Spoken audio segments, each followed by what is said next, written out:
Oh, never mind. I literally just went to tap the other intro and it never did it. Oh, God. No. Anyway, welcome to the H-Cast episode 22. Oh, no. Bright red, it's ruined it for me. Oh, it's fine. Welcome to the H-Cast episode 22. Ruined my flow and everything. We got an action-packed stream for you today. We're going to be talking about Super Mario because the box office tracking is looking pretty good, upwards of like $250 million worldwide, which is better than most Marvel movies that have released. So that's interesting. Some people have alluded to the fact that the embargo's up and the score's not very good.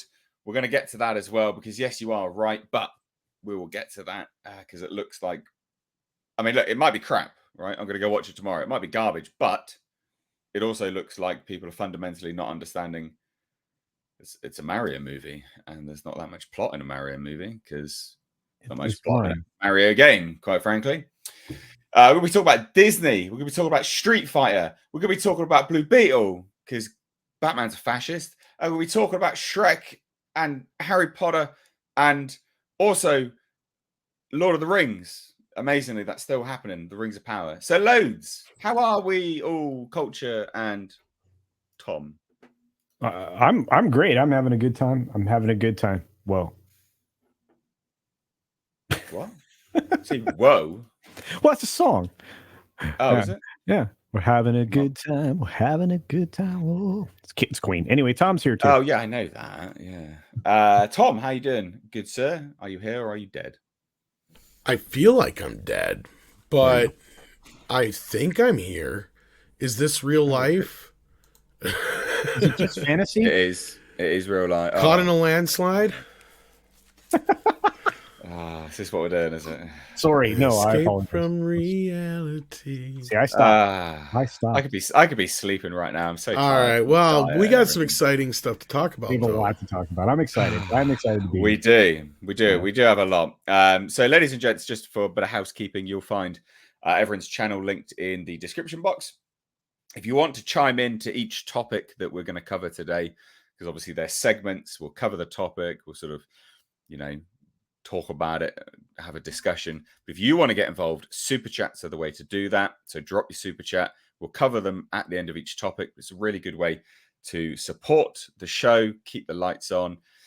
And then also, if you want to check out the second channel where all these go, the whole episodes, so the full stream episodes, as well as all the clips, that's Mr. H Reviews Live Archives. You can find it linked in the description box. So please do head on over there. It'd be great to hit 10,000 subscribers on that channel by the end of the year. We're at like 9,300, I think. So it'd be good to have you guys over there as well. I know there's people that sort of drift in and they sort of drift out.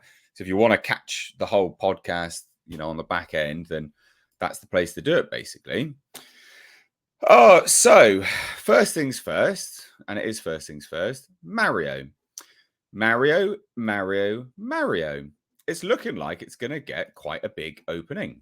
Super Mario Brothers movie is on track for a massive $225 million opening. That is worldwide, and that is across a 5-day weekend. So that does matter. Yeah. So that's from Wednesday, Thursday, Friday, Saturday, Sunday. But there's been many a Marvel movie that have done that as well, tried to capitalize on this weekend not actually being a weekend. Always annoys me. I've never understood why they do that. But it's looking good. It's looking really, really, really good. So looking like it will do. I was going to say, it's considered a weekend in the U.S. because of Easter break and spring break, whatever. Yeah, I know. I'm just saying like the actual weekend itself. But yeah, I know what you mean.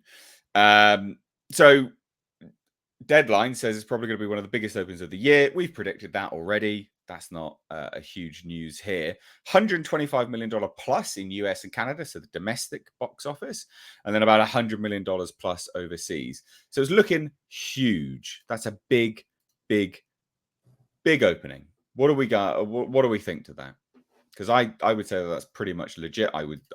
I've got no reason to doubt that. That's like pretty much in line with what like Culture and I and you guys have been saying for a while now. We've been predicting this could be the biggest movie of the year, and especially after Disney's Day yesterday. I think that's almost a Mm. shoe-in now. I mean, we're not going to jump ahead of ourselves here, but this movie's not getting the greatest of reviews, and I don't know if you're going to get into that at all. So Yeah, I we'll don't get want to to jump that. ahead there, but no, like No. $225 million, easy. I can see that as a given. And 125 million in the US might even be conservative. If you get it all packed together, this thing could push anywhere from 150 to 170 million. Yeah. I could Well, see it this being is a the very thing. big opening. Yeah, this is the thing. I think that's quite a conservative estimate. Because I looked at the theater and it's showing like 500 freaking time. Yeah. Well, that's the thing, isn't it? So when this initially was announced and then they revealed the runtime, I was like, that's amazing. Hour and a half, 90 minutes, boom. A kid's movie for once that's under 2 hours. Thank God, right? Yeah, absolutely, loads. I think the number's too low, especially considering it's a 5-day here domestic, and it is a holiday weekend for many. I mean, I know for a fact that people I work with get time off. Nobody's working Friday or Monday, so I mean, all of the employees are off, so good for that. But I see huge numbers here. I see 140, 160. I think I'm just reboot there for a second. Yeah. Like Windows.exe, like I have a problem. I have a problem with this 5-day weekend thing. I'm right there with you, Nate. Not to mention the fact that the first shows here in the States start at 12:01 a.m. Wednesday. Oh, wow. Yeah. So you've got and that's the same here. I don't get that lucky here, unfortunately. It's like, and in my area, right, you could go in. There are 40 different locations you can go and see this film. 40 different screens you can see it on at that time, and then all the regular shows start tomorrow at 11 a.m. So this film is going to be huge, and it took over all the premium large format screens for the most part. There's Dungeons and Dragons had to cough up a bunch. John Wick had to cough up a bunch. So I feel like this number is very low. Well, they even kind of say that here. They're like, it would not be shocking if Super Mario Brothers outstripped that. It's like, well, yeah, like absolutely. Now it's not getting the best reviews, right? Like, let's not hide it. It's not getting the best reviews. It's actually considered to be rotten on Rotten Tomatoes with 48%. Now, Rotten Tomatoes is meaningless, but it's an aggregate, so we can just take a quick look at what everyone's saying and then compare. Basically, is what we're doing here. So don't listen to Rotten Tomatoes specifically, but it's just a metric, isn't it, to see what everyone is saying. But it seems like people just don't. They fundamentally wanted more from the film than what a Super Mario game is, because it's all about the plot. They're like, it's a paper thin plot. Have you played a Mario game, guys? Have you played it? Have you also realized that this isn't for an adult, that this is a children's movie that adults can go and enjoy as well? Right. I mean, well, and this is what I was saying before about the running time, right? Like, the simplicity plays into the running time. We don't need every kids movie overcomplicated, right? I got kind of tired of that with Pixar. I mean, I loved Pixar, don't get me wrong, but when you're sitting in a theater with a 4 and a 6-year-old and you're watching Cars and the movie's over 2 hours long, they start to get fidgety. And if there's too much going on and they can't follow it, they start to ask questions. And either you're getting 20 questions every 5 minutes from a kid, or they lose interest because they have to ask so many questions. I don't see a problem with that. And I also posted on Twitter, like this deal, like, usually if the critics don't like something, I'll take that as a good sign, because we have never had a separation as bad as we have in the last few years between the audience and the critics. That is true. Yeah. Well, no, you're right. Like, but again, like the negatives, right? The negatives that are coming through here. It's hard to demand all that much from a Mario Brothers film when its source material has been historically devoid of plot. There you go. That's it. That's when you realize you should stop writing a review. But shouldn't we be allowed to demand a little more than mere competency? What's wrong with just competency? If you make a Mario Brothers that delivers. Yeah, is it fun? does it have all the elements of a game? Does it translate well? Yes. You're winning then. That's fine. Any adults accompanying those children may wish they were watching the Hoskins and Leguizamo film instead. Well, that's brutal because that film's... I actually like that movie, but for different reasons. Oh yeah, I'm just going to do all the negatives just as an FYI. Whether or not this animated Mario effort was being carefully controlled by Nintendo or just living up to the low standards I see when it comes to films from Illumination, this is not the Super Smash success one would hope for. It'll be the money that tells it. But Illumination, despite what you just said there, has been basically the king of the animated films in the past, 3-4 years now, Culture? It's not by Pixar, is it? Yeah. Well, it's Illumination and the other animated thing that Universal controls. They have actually dominated Disney for 4 straight years. They're about to add 5th straight year of dominating animation. That's amazing, right? Walt Disney Animation Studios and Pixar are nowhere close anymore. They can't even be profitable. Yeah, because the last few Minions movies have all made $1 billion. Yeah. And then DreamWorks did Puss in Boots, and that made over 500 million so far. Yeah, it was being also released on streaming at the same time. It's important to note. Puss in Boots mental. Now they say this, another one, comicbook.com. The experience feels similar to watching someone repeatedly die in a Mario game and promising just one more try as you hope to move on to something more exciting in your life, harmlessly irritating you until you see the sweet relief of a game over. Despite the solid visuals and action direction, the Illumination touch on the story or lack thereof, this is what I mean. They keep ragging on Illumination. Prevents Mario from reaching the top of the goalpost. Many of its strengths are overpowered by noisy, inert action sequences, overly simplistic characterizations, and unimaginative soundtrack selections. So it's basically like a video game. But that's what people want in Mario. What are you doing? Yeah, I mean, I don't think these critics get it. I mean, let's be real. Like, maybe on a critical level, because, this is the kind of criticism I would expect a movie like this to get any day of the week. But I guess these days, all we got to ask is, does it have the characters in it? Are they true to form? Does it basically feel like the things are coming from a Mario game? That's all that really freaking matters. All those things that matter. I want the music. I want the visuals. I want, I want to be a little bit odd, right? I'm thinking about going to see this thing in 3D for Pete's sake. Well, this is the other one. Look, despite its gruel-thin plot and lack of character development or motivation, the Super Mario Brothers movie may still appeal to fans looking to play spot the reference, of which there are many. But the thing is, there wasn't really there's no character development in a Mario game. You're not the only character development you get is when you get a star and you develop a little bit that way.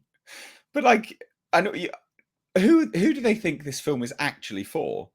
It's not, I understand the commentary where you go, well, this film's not for you, therefore blah blah blah. I get that, right? But you should still review it as that. You should still be reviewing it for its target audience.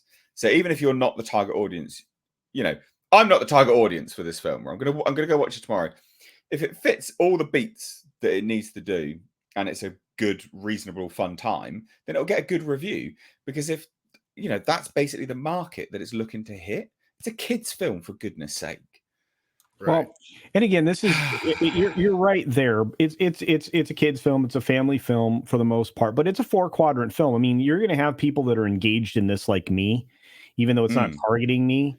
I'm going here to enjoy this because, again, I've been playing Mario since I was pushing quarters into a machine, in an arcade. I expect Mario to be safe, right? Yeah. That's the thing, is I expect to be able to take a kid to this movie and not expect it to be overcomplicated, not expecting to see a bunch of politics. I mean, even some of the tongue-in-cheek stuff we saw in the Barbie trailer, I don't know if we plan on talking about that at all, but have not watched it. Yeah, even that pushes the line a little bit more. I'm surprised at you, Tom, watching the Barbie trailer, mate. It's because everybody's bashing on it, and I watched it, and I'm like, what is the problem here? I'm like, it is doing exactly what it needs to do for the audience they're trying to get. And I think a lot of people are ignoring what it isn't doing. And that is the same thing with Mario isn't doing too. It seems to be not pandering to a specific audience that isn't going to go see the movie in the first place, right? Like that's one thing I noticed that was completely devoid of in the Barbie trailer, and almost the same thing here. There's a little bit going on. Sorry for the slip there. Little bit going on with the Princess Peach business. I'm not so keen on, but I mean, I get some people are freaking out about it. It's like, yeah, she's got to show Mario how to be a hero.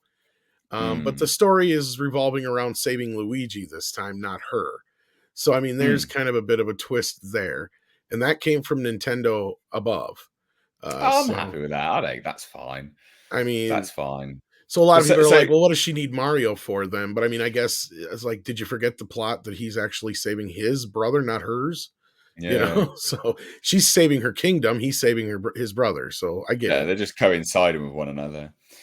There's some good reviews from people that you wouldn't expect. So the Hollywood Reporter liked it. Directors Aaron Horvath and Michael Jelenic, creators of the Teen Titans Go series, deliver a reasonably faithful big screen adaptation that, while it features plenty of juvenile humor, wisely doesn't lean toward broad satire.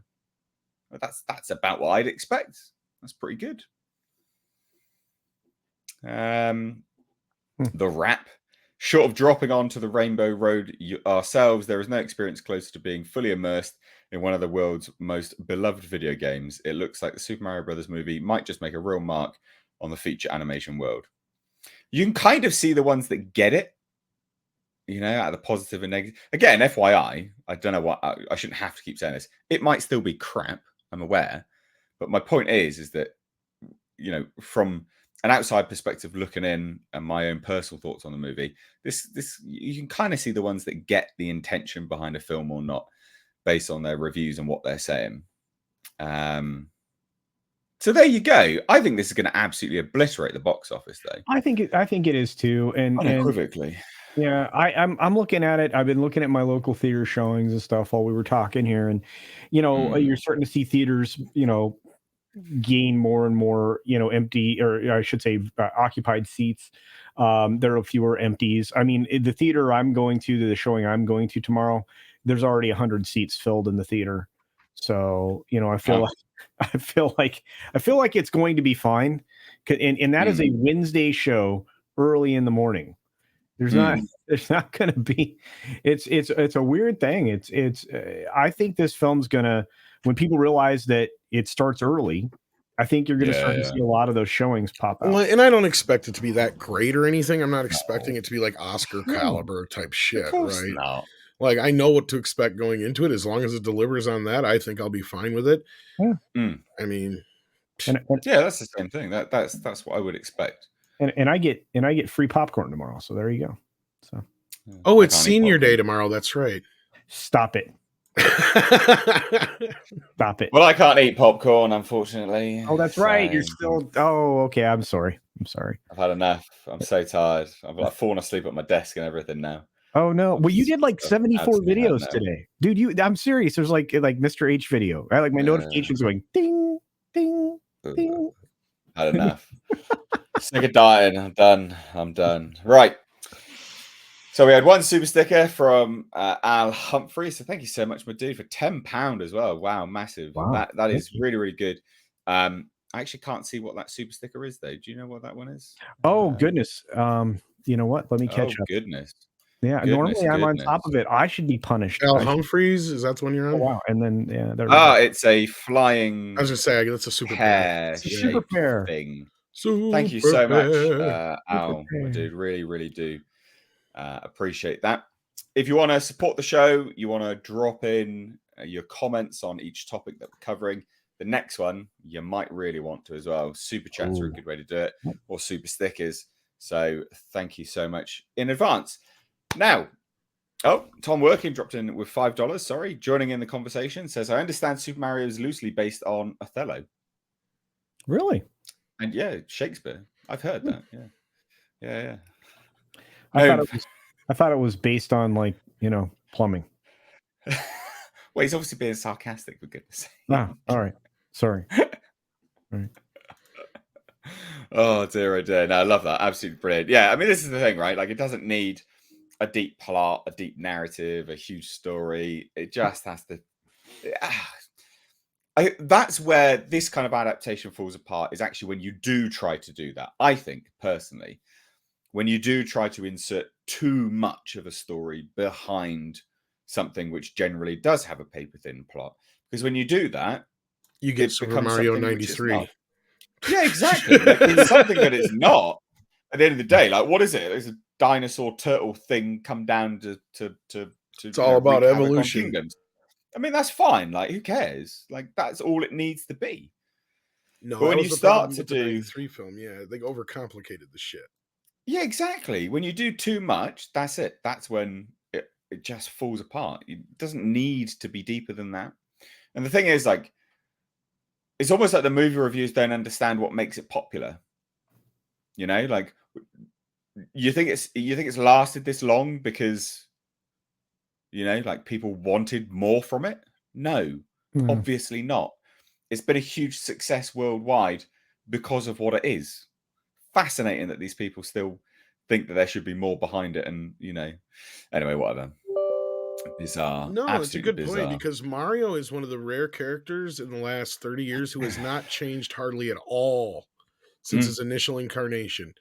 I mean, there was a little bit of tweaking with what he looked like between Donkey Kong and Mario 2, but after that, they have not tweaked or messed with his design at all, and that's for good reason.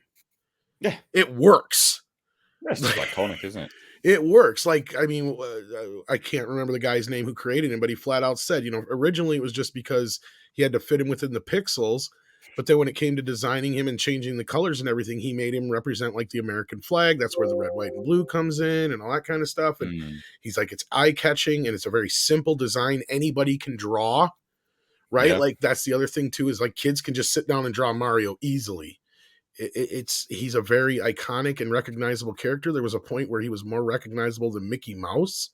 Yep. So it's insane that, you know, it's taken this long to get a movie, but I understand why Nintendo was so, you know, they didn't want to do it because of all the crap they dealt with before. And at this point, I'm going to wait and see it before I judge it. But unless there's something that's really bad in it, I don't see how they could screw it up.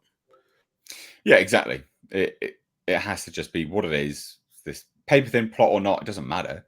I'm game for that. So we've got a doozy of a topic now, ladies and gents. Everyone remember Lord of the Rings of Power? Yeah, that was, remember. Yeah, it was a failed experiment by Amazon Studios. That was a thing, wasn't it? Where they committed to like 5 seasons of it.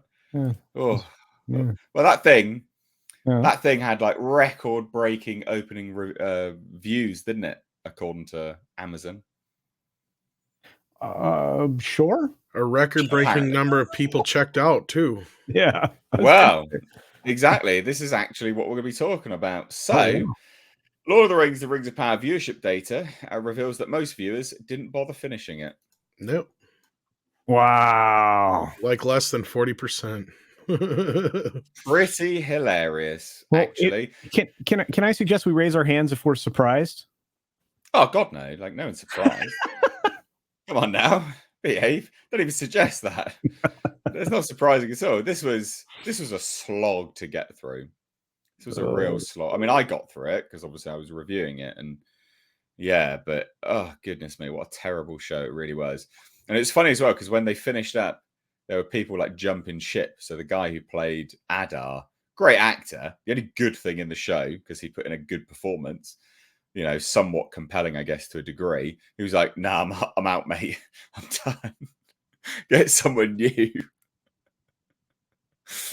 Wow. Oh dear, oh dear. So yeah, apparently they lost a huge amount of viewers as the season progressed, which we kind of knew anyway, but this is just confirming it. And it's also from the trades now as well. So, you know, I covered this way back when. I was like, it progressively dropped off every single week. People dropped off every single week until you got to the end and they were down by X, Y, and Z amount of people. But now the Hollywood Reporter is reporting on it, which is huge. Absolutely huge. And you've got to remember, like, some of this stuff we report on months ahead of time. Yep. And then the mainstream media will talk about it or they won't. And it's the things which they choose not to talk about, which is always quite revealing because obviously it tells you where, their sort of vested interests lie. But the Hollywood Reporter talking about this is a pretty big thing, I think, personally.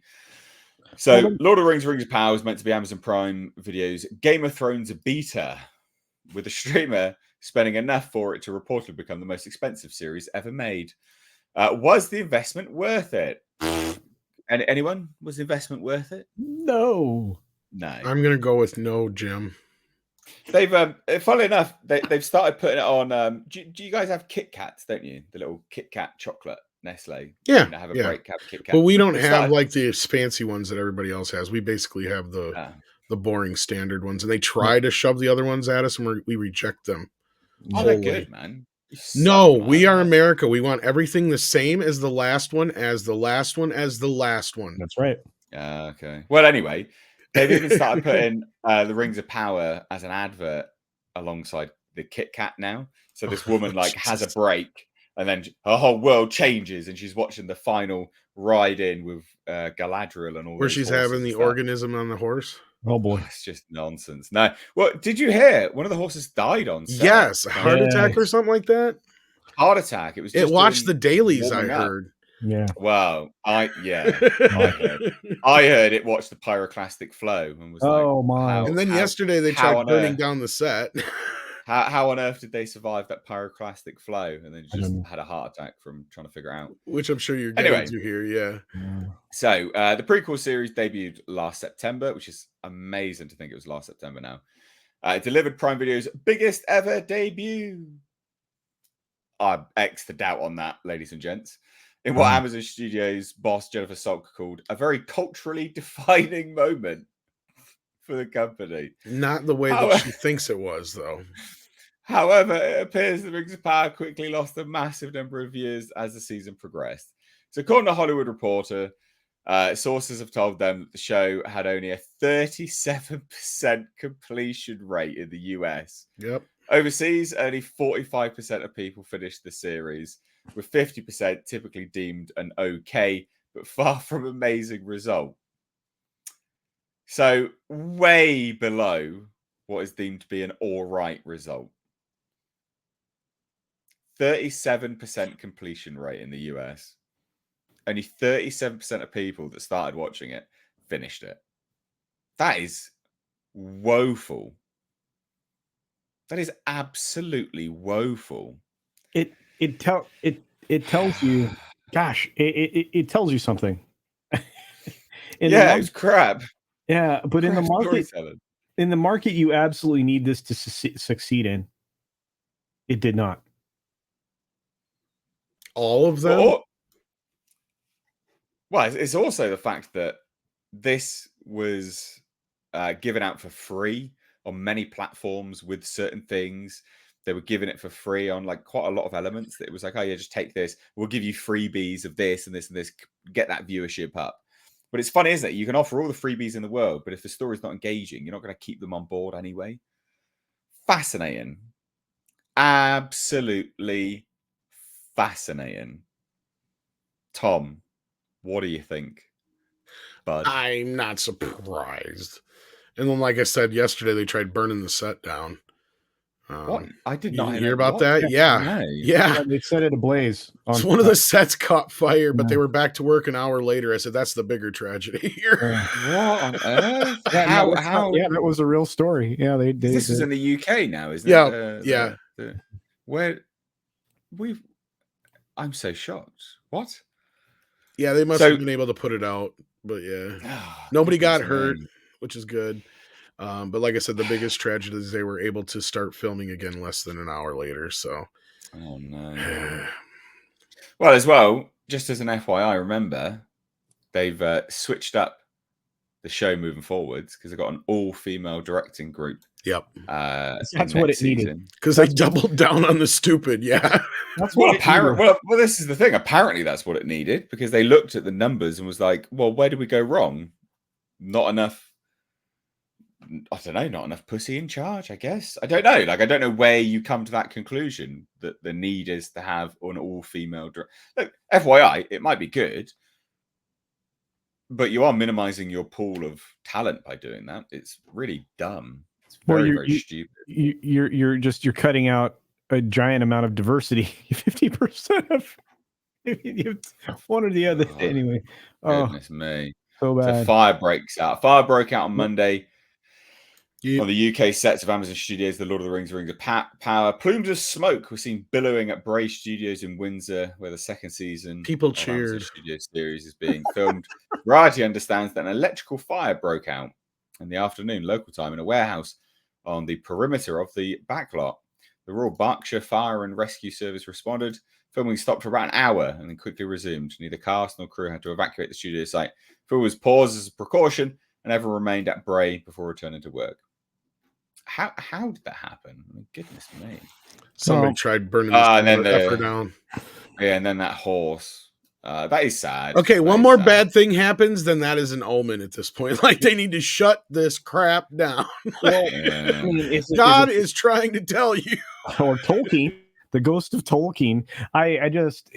Yes, it's unfortunate, but there's a decent chance that they were putting the horse through its paces and it didn't have blood thinners like Lasix or something like that in its system. I mean, the horse thing. I would like to just think that it was old and it was its time, but culture's probably right. Yeah, I just, sometimes, sometimes, as the horses are being overly trained, they need to have blood thinners so that they don't end up with cardiac arrest.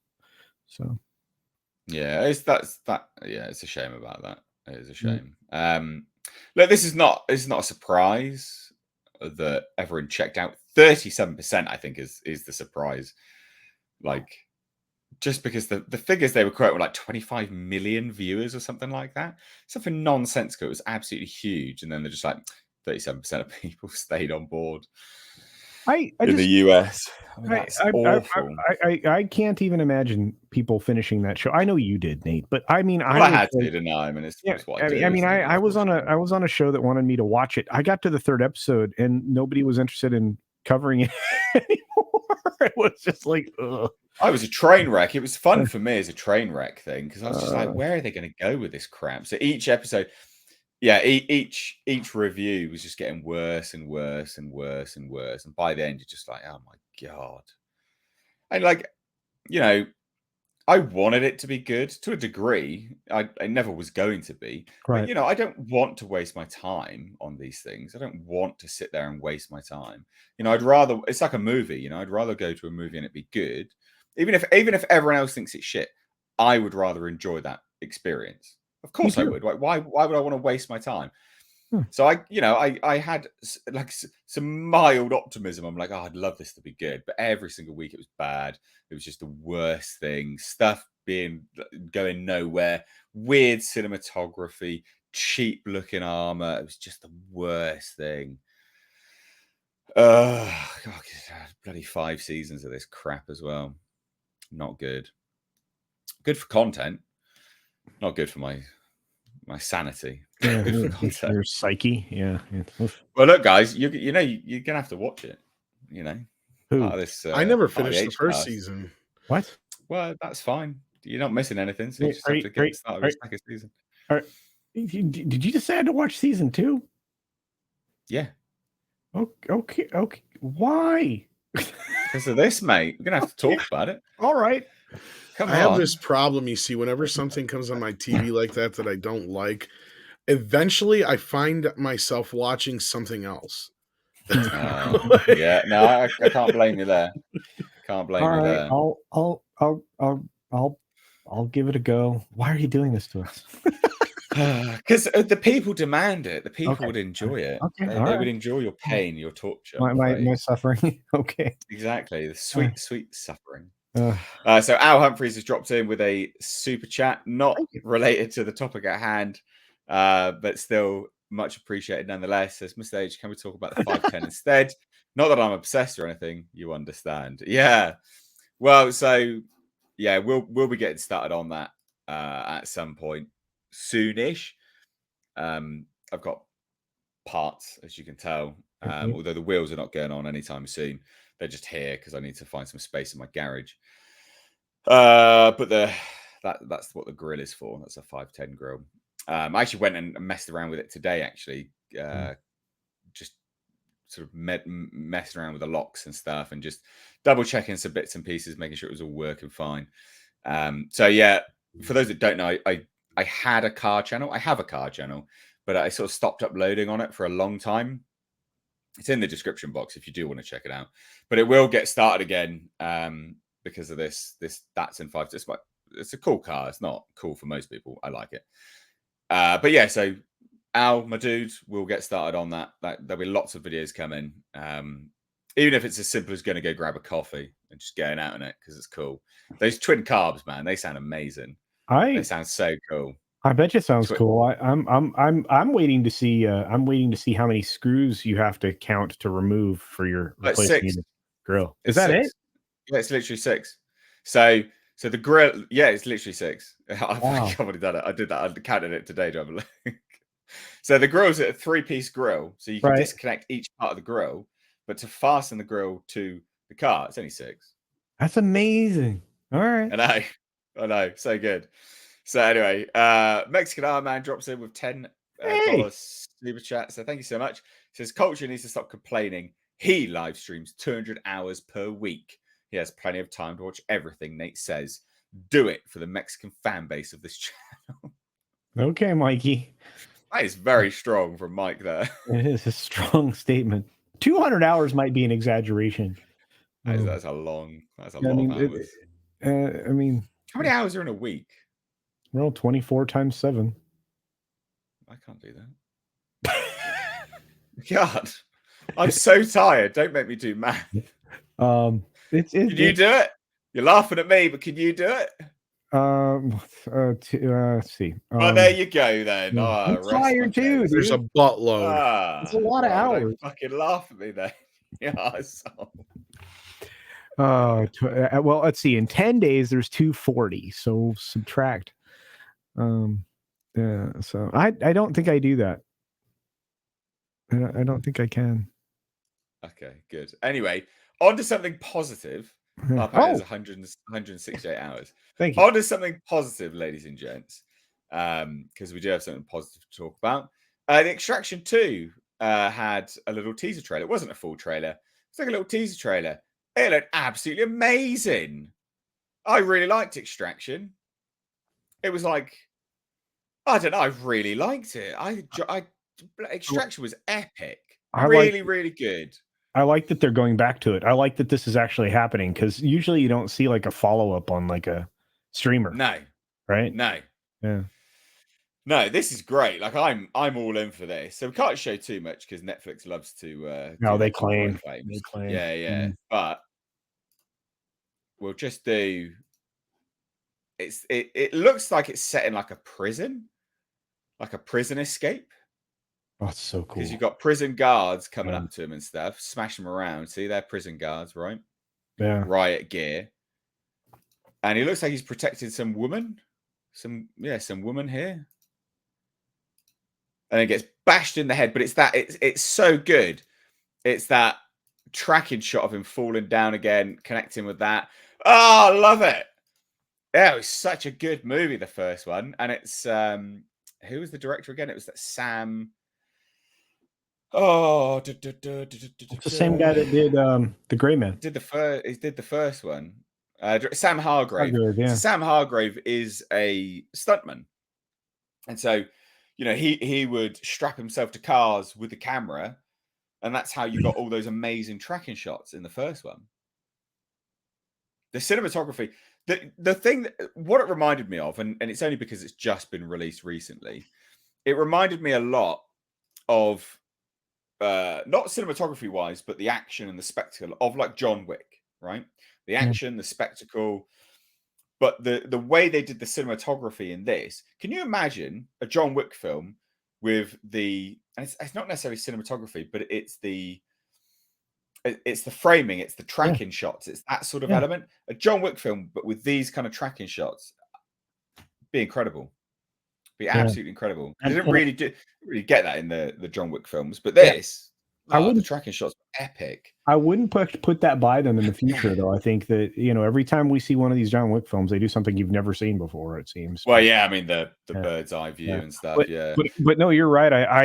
I'm looking forward to this. When I heard this was coming out, I was like, wow, this might be Hemsworth's last major action film for a while. So this is that's true, because well, also yes and no. So he said he wants to focus on doing things that he really enjoys rather than wasting his time on things that he doesn't, because of his genetic predisposition for like dementia or something like that. Right. And crazy. But this is one of the things that he said he really likes doing. So I don't, unless he dies in this again, spoiler alert, I don't think he's going to not do another one if they want another one. But this absolutely is one of those films that should be released on the big screen. Like we talked about Netflix pushing for the big screen. This is one of those movies that should be on the big screen. They need to keep experimenting with that, because I think that you're going to start to see more and more of it from them. I mean, the Glass Onion films are supposed to be getting more pushed to the theatrical screens in the third installment. So I feel like they need to, because if they become a viable studio, then the ball game, everything changes. Because now their original content is vastly superior to what Hollywood's delivering. You'll be able to catch it on the big screen, watch it when you want to at home. Those kinds of options are something everybody wants. And originally that was what Netflix was for. That was the dumping ground for everything from all the studios. Now, if they can replace that structure with their own stuff, they know how to make them. They just hired guys to make good films. I mean, the Russo brothers are there. You got so much talent. Just lean on these guys. The Gray Man. Yeah. I mean, you've got their Spy series thing going on. There's a lot. There's no reason not to lean into the theatrical releases. And I think those films would do better than they think they would. Well, the Gray Man was disappointing. It was, but I mean, it's not going to stop there. You're going to get another one. So. Yeah. No. True. One thing I really like about this is it solidifies to me Chris Hemsworth as an action star, like an actual legit action star, and also a leading man. Like we've seen him in the piss around Marvel movies and things like that, and he's done other little bits and pieces here and there. But he's really a standout in these. He's really, really good. A lot of screen presence. There's a lot of screen presence. And it's not just his size. It's the fact that he can actually act when called upon to do it. He's got that jump off the screen charisma. He's got the it factor that you're always looking for. Yeah. Yes, it's screen presence, isn't it? It's that the non-distinct, indescribable whatever it is. Have it. Yeah. Yeah. So I thought we'd go on something which was really good. I'm really looking forward to that. Releases June 16th. So I'm happy about this. It's good for me. It's in my calendar already. After my contest, yay. So I'll be able to eat lots of food with it and watch it. And I won't be dieting anymore. Woo! Yeah. Oh, sound so unenthused, but I actually am. I'm massively excited for that. Gotta love that training. Love it. Fuck it, I can't stand it. I'm so tired. So tired. Anyway, so yeah, I'm excited for it. I think it's great. Because I rewatched the first one, the other last year again or something like. I can't remember when, but I watched it again. I was like, God, it's bloody good. It really is.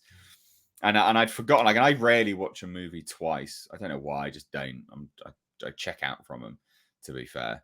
But I watched it again. I was like, it's a bloody good movie. It really is. There's a lot of good things in it. There's very little that you pull up and go, this is bad, this is bad, this is bad. It all seemingly worked, in my eyes anyway. Tom, what do you think of Extraction? I never saw the original, but I've heard good things about it. So, yeah. Oh my God. You should see it, dude. Tom, you really should watch it. I saw Tetris. Whatever. No, honestly, watch Extraction before June 16th. Watch Extraction, because we're going to watch Extraction 2 and cover it, because it's going to be good, man. It's going to be good. You like good tracking shots and stuff like that? Extraction. They do stuff with the camera that you think, how the hell did you do that? There must be CGI. So good. So good. So we had a super chat dropped in here from Gary for £5. Says, I need a GTA movie in bird's eye view like the original game. Only change the camera in talking scenes. The thing is, John Wick proved that you can give a new perspective on video game movie adaptations with what they did. It would be very difficult to do it properly because it would all have to be an enclosed set where you've got the roof off of it and stuff like that to get the bird's eye view. But you could do it. It'd be expensive, but you could do it. Thoughts? I like that idea, but I like that idea from the moment we were talking about John Wick in that one scene. I mean, I'm sorry, that 6 minutes is amazing in that film, and I would love to see people exploit that more. But you're right, they would have to build sets entirely differently. And the choreography as well. Can you imagine how many takes it must do to get all of that? I still can't believe they got it right once. Well, this is the thing, isn't it? Yeah, amazing thing. Super, super good. Tom, have you still not watched John Wick? Please, not the fourth one. Yeah, he's fired. I'm just telling you. I am not driving 6 hours to go see a movie. Tom, mate. It would be the better part. It would be the better part of a day for him. It'd be about 10 hours. That's what I mean. For me to go, it'd be like an hour and a half to drive to the movie. Movie's 3 hours plus previews. And then another hour and a half back. Yeah, I know I do. Jesus, that is bad. Well, anyway, thank you all for the super chats, joining in the channel, joining in the conversation. It goes a long way. It really helps out. It supports the show, keeps the lights on. So thank you so much. Guys, as well, hit that thumbs up button and check out the links in the description box. So there's the second channel where these go. So Mr. H Reviews Live Archives. If you can't watch the whole stream, don't worry. It gets chopped up into loads of little bits, and then I release separate videos. But everyone else's channel is in the description box as well. So check them out, ladies and gents. strike that thumbs up button down below if you haven't already. I did say that, but no, you are right. Hit that thumbs up button, guys. So something which we had already kind of talked about a little bit before, but Harry Potter reboot series is reportedly in the works at HBO. Now, we've spoken about this a few times here when it was initially rumored. They're a lot further ahead than we previously thought. So realistically, all they need to do now is just go and work out the deal with J.K. Rowling.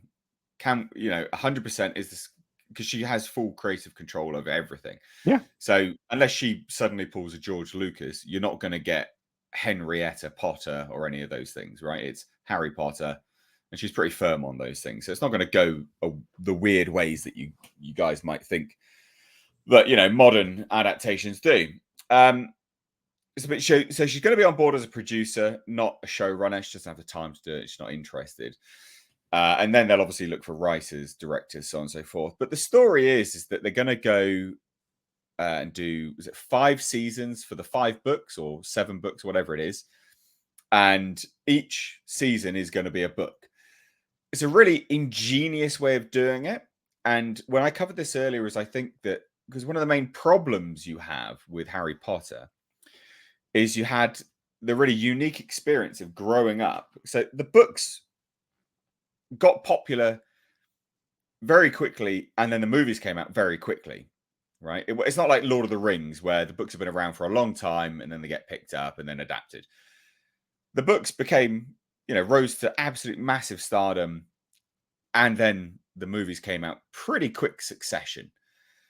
So everyone who grew up with the books essentially grew up with these individuals playing the characters. And not only that, is that they grew up alongside the people watching the movies. So the actors, the characters, grew up actually alongside the viewer base, the audience. So it's a really unique experience, one which we've not actually seen before. But the way they're going to do this now, I think, is actually in exactly the same vein. Because if you're doing a season per book, the cast, unless you're shooting, unless you're shooting 2 seasons in one go, the cast, logic would dictate, they're going to grow up alongside the audience. They will grow into the role as well. Which is perfect, right, for the story, because it just follows along with the school age, right? And you anticipate them growing up. we were fortunate enough that the kids looked young enough as they, between film releases, that they still kind of fit in the age brackets they were trying to portray. So we were fortunate there.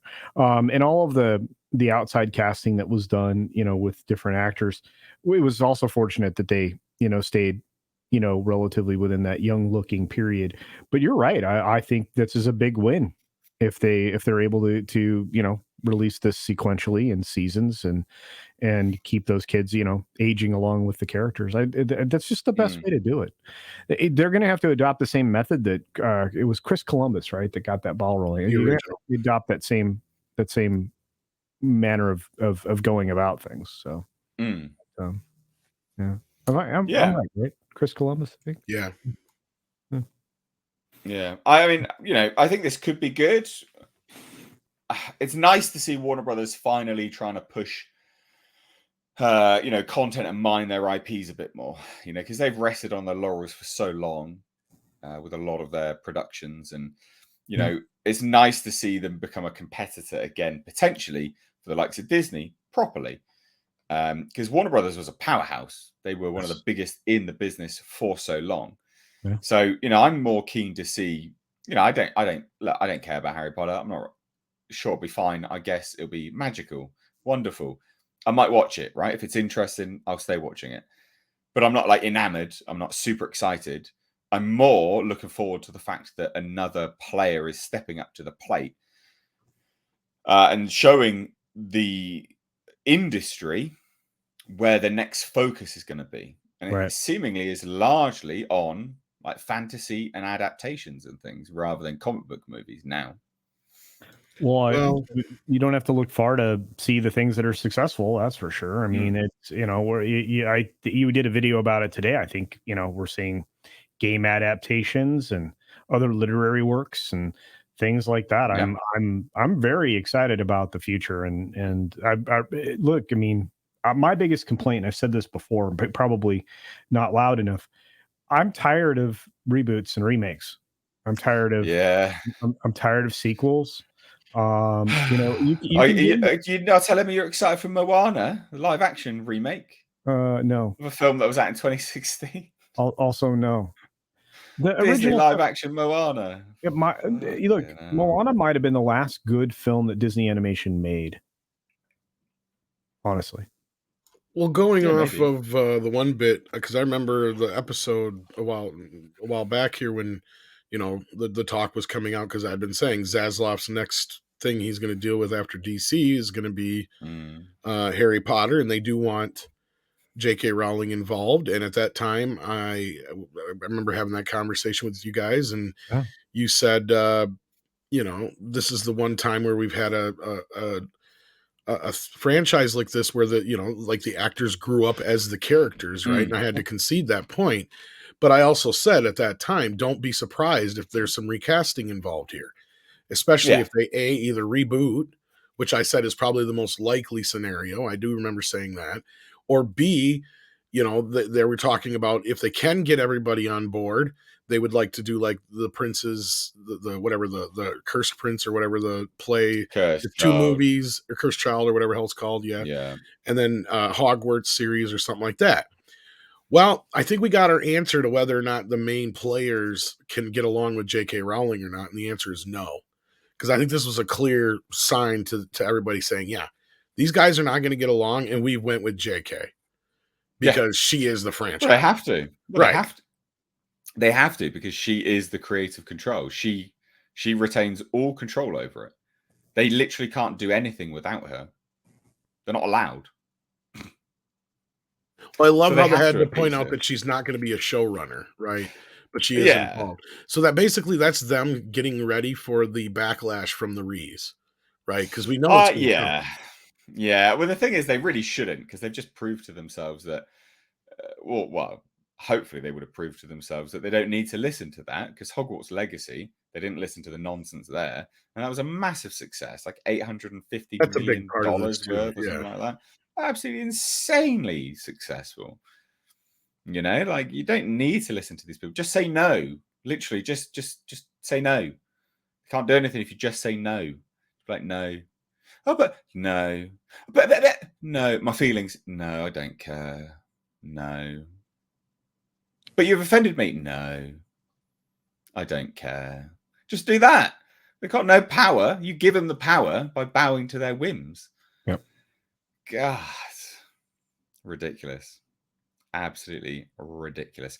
Again, I'm not massively enamored of Harry Potter, but it's fascinating to watch as an industry commentator where the big players in the industry are looking to put their money.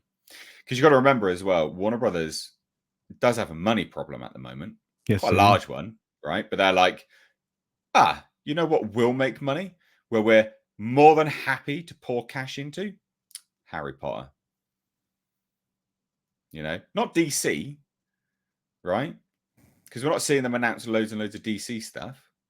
Not 7 seasons worth or whatever it is. Is it 7 seasons that this is going to be going on for? I mean, if it's Harry Potter and they go by the books, a book a season, I don't see why they wouldn't. No, that's what they're doing. Yeah, it is literally a book a season. Yeah, so that is 7 books that they've released. Is it 7 or 8, something like that? Yeah. Well, 7. Yeah. They made the 7th book 2 films. And I've never gotten into the movies, but I do remember fans griping when they got to like the middle films when Chris left and they started compressing some things and people got pissy.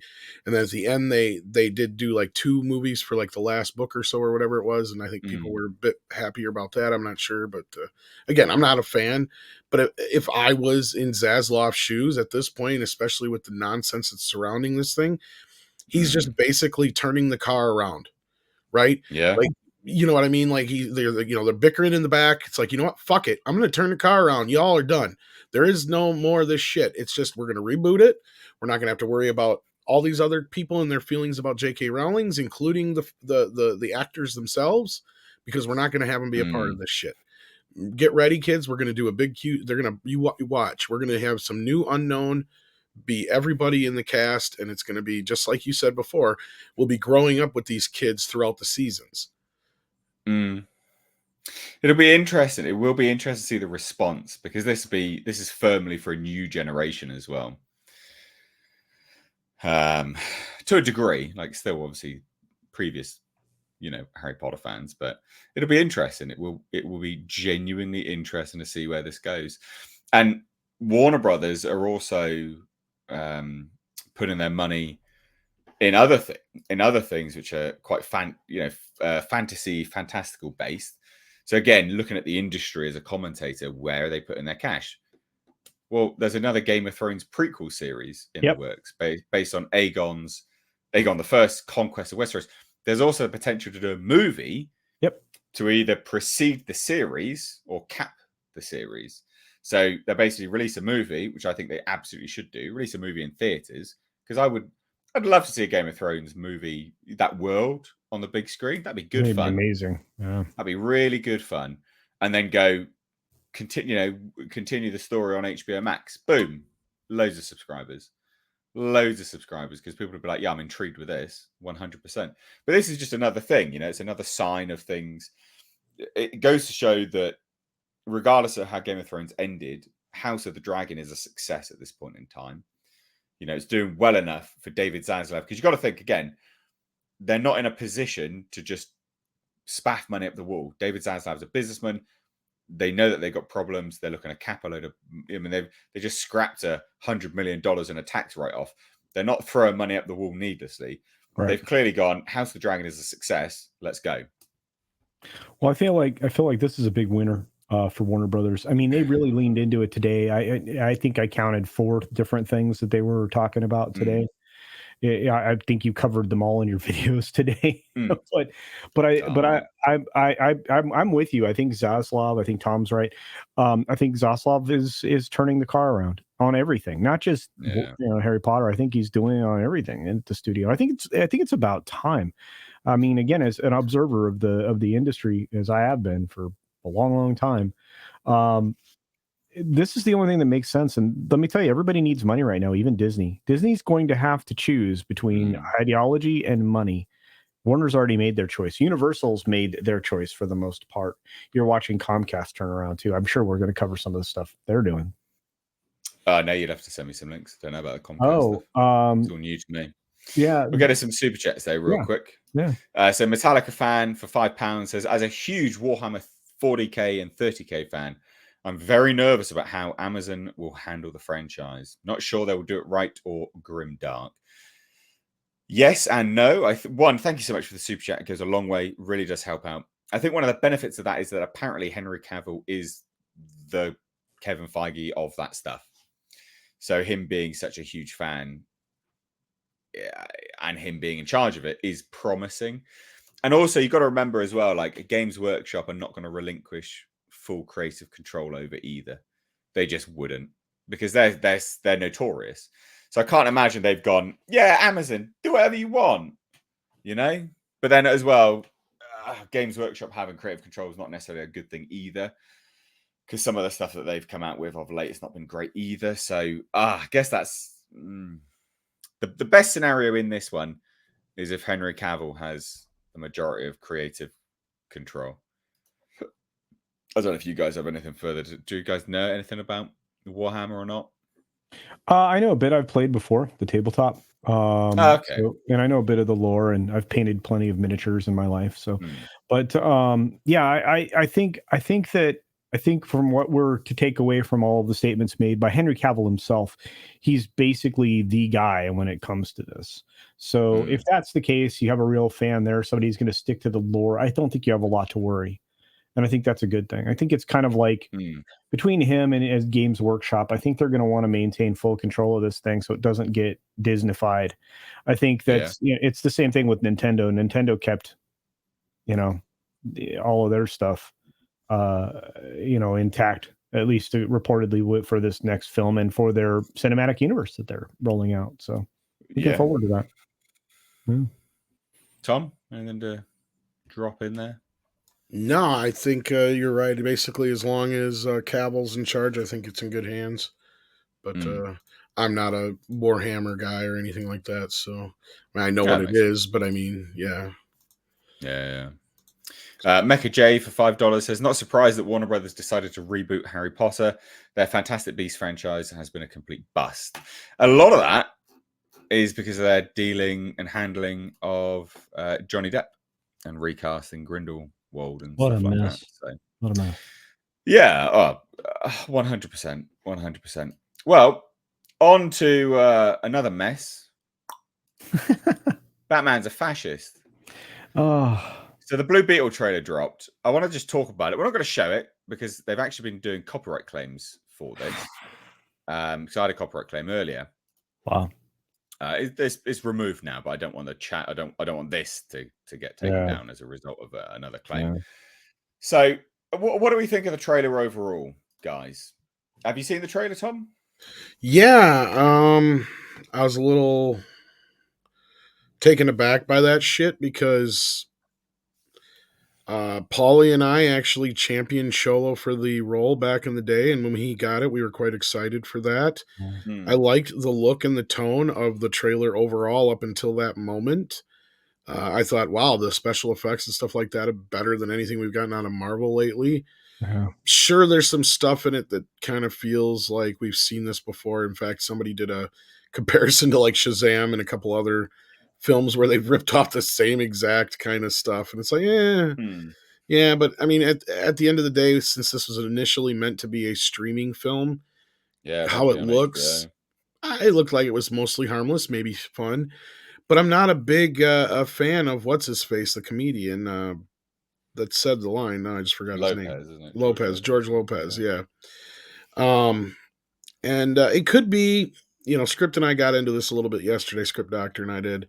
It could very well be that this is like a running joke throughout the film, that he like has this thing against superheroes. So he's constantly saying like, stuff like, oh, it's bullcrap that the Flash can go so fast. I'm constantly getting speed limits if I go over 45 and down the street, just stuff like that. And then Batman's a fascist and all that kind of, because he clearly doesn't, and you could even have somebody go, do you even really know what fascist means?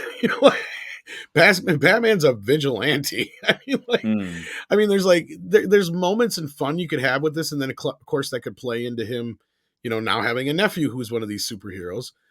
But at the same time, the way it's dropped in the trailer, to me, gives me insta cringe. It gives me that knee jerk.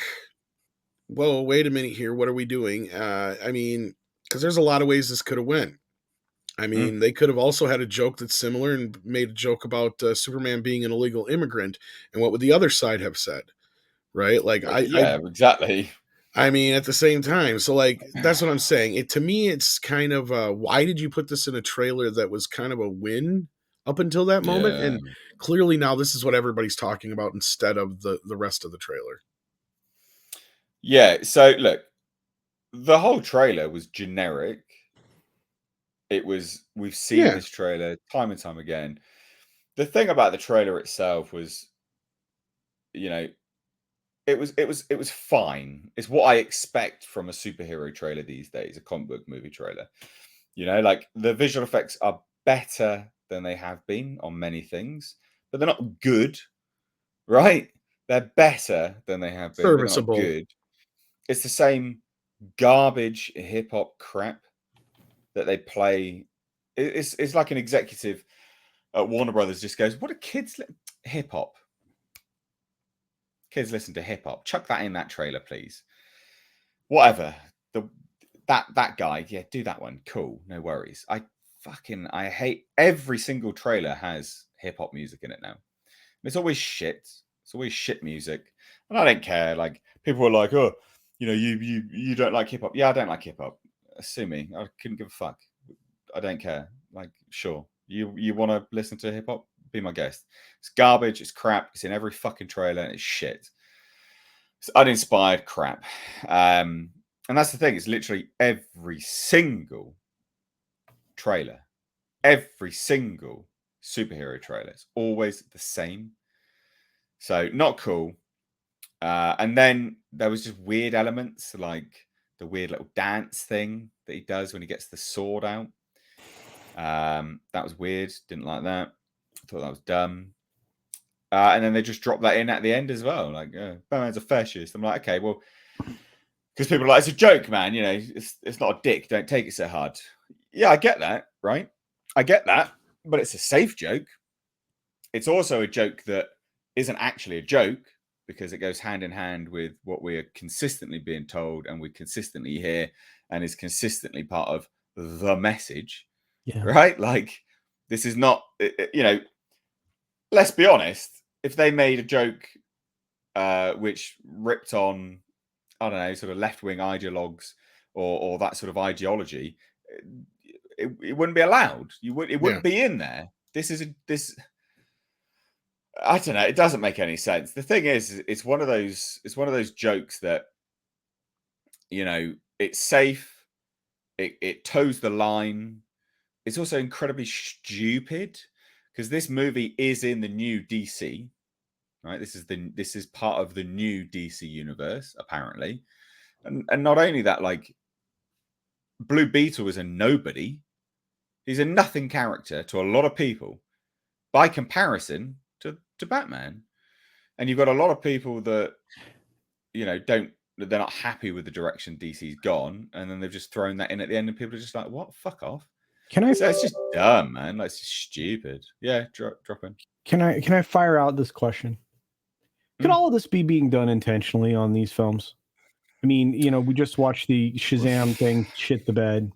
We're gonna watch this Blue Beetle thing shit the bed. Well, no, because they spent a lot more money on this because they moved it up from a streaming movie to a theater. But the question was that before or after Zaslav came in? That was during Zaslav's reign, but it was before James Gunn. I mean, as far as this being a part of the new DC, it's only going to be a part of the new DC if it makes money, Nate. We know that. Yeah, exactly. Yeah, because this is one of the bridge movies. This is what I was saying, because when people have asked, what's the, when do we know when we're getting past the old regime into the new regime? Blue Beetle was the last movie greenlit before Zaslav was in the picture. And he decided to kill Batgirl, but let this one slide. And I believe that's just because it has no real attachment to anything else other than somewhat attachment to the Shazam universe. And that could possibly be even something they can edit out between now and its release just to kind of keep it in its own pocket for now in case it does make money. Then they can continue to make them. If it doesn't make any money, then whatever happened to that Blue Beetle thing? That's about it. Like, I mean, it's just one of those movies that they're going to take a chance on. I don't think they spent that much more on it than they originally were planning on anyway, because I don't think it was nearly as much as Batgirl was. Because the problem with Batgirl is they gave Michael Keaton like $5 or $10 million and some other shit too. Yeah, I mean, yeah, maybe. I mean, I still this looks like it'd be reasonably expensive. It does look like it'd be about $100 million. I mean, Batgirl was only $100 million. So I don't know. I just don't think the trailer that I saw bodes well for the future of this as a film project. I don't think it is. I think that the budget is closer to what Mortal Kombat's budget was, from what I was hearing. What was that? I can't remember. What that budget was. 90 million. Okay. Right. Well, it was dependent on who you asked. Because it was somewhere between 45 and like 90 million for Mortal Kombat. I think it was more like 40 something. Yeah. It reshot almost the entire thing. I can't find an actual budget for this, but I would have to guess it's somewhere between 65 and 70 million dollars. Yeah. I just think says 120, that seems high. Because that's more than what they spent on Batgirl. Yeah, no, true. But there's more visual effects in this though. Batgirl wouldn't have that many visual effects. But I mean, like I said, right off the bat, Michael Keaton took a big chunk. Like that was the thing. In this, they don't have a Michael Keaton. No, but you do have all the VFX elements. I mean, there's literally full blown, just straight up CGI shots where he goes up into space and stuff like that. And the VFX are better. Like they're better than they have been for a long time. So I just think whoever does their trailers and marketing really needs a slap in the face, because it's just a bizarre choice. Super bizarre choice to end with that. Well, doesn't make any sense to me. Let me ask a question. Does it look as expensive as Shazam? Oh yeah. Yeah, absolutely it does.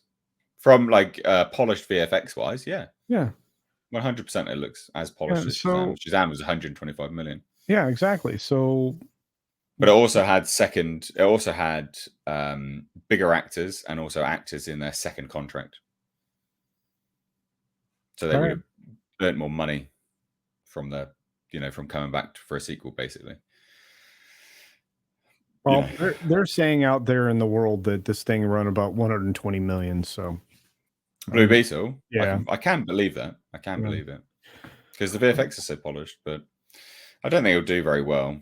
I'm worried about it. Well, I mean, as far as the box office performance, I had a little interest in this film before the trailer and before Batman's a fascist.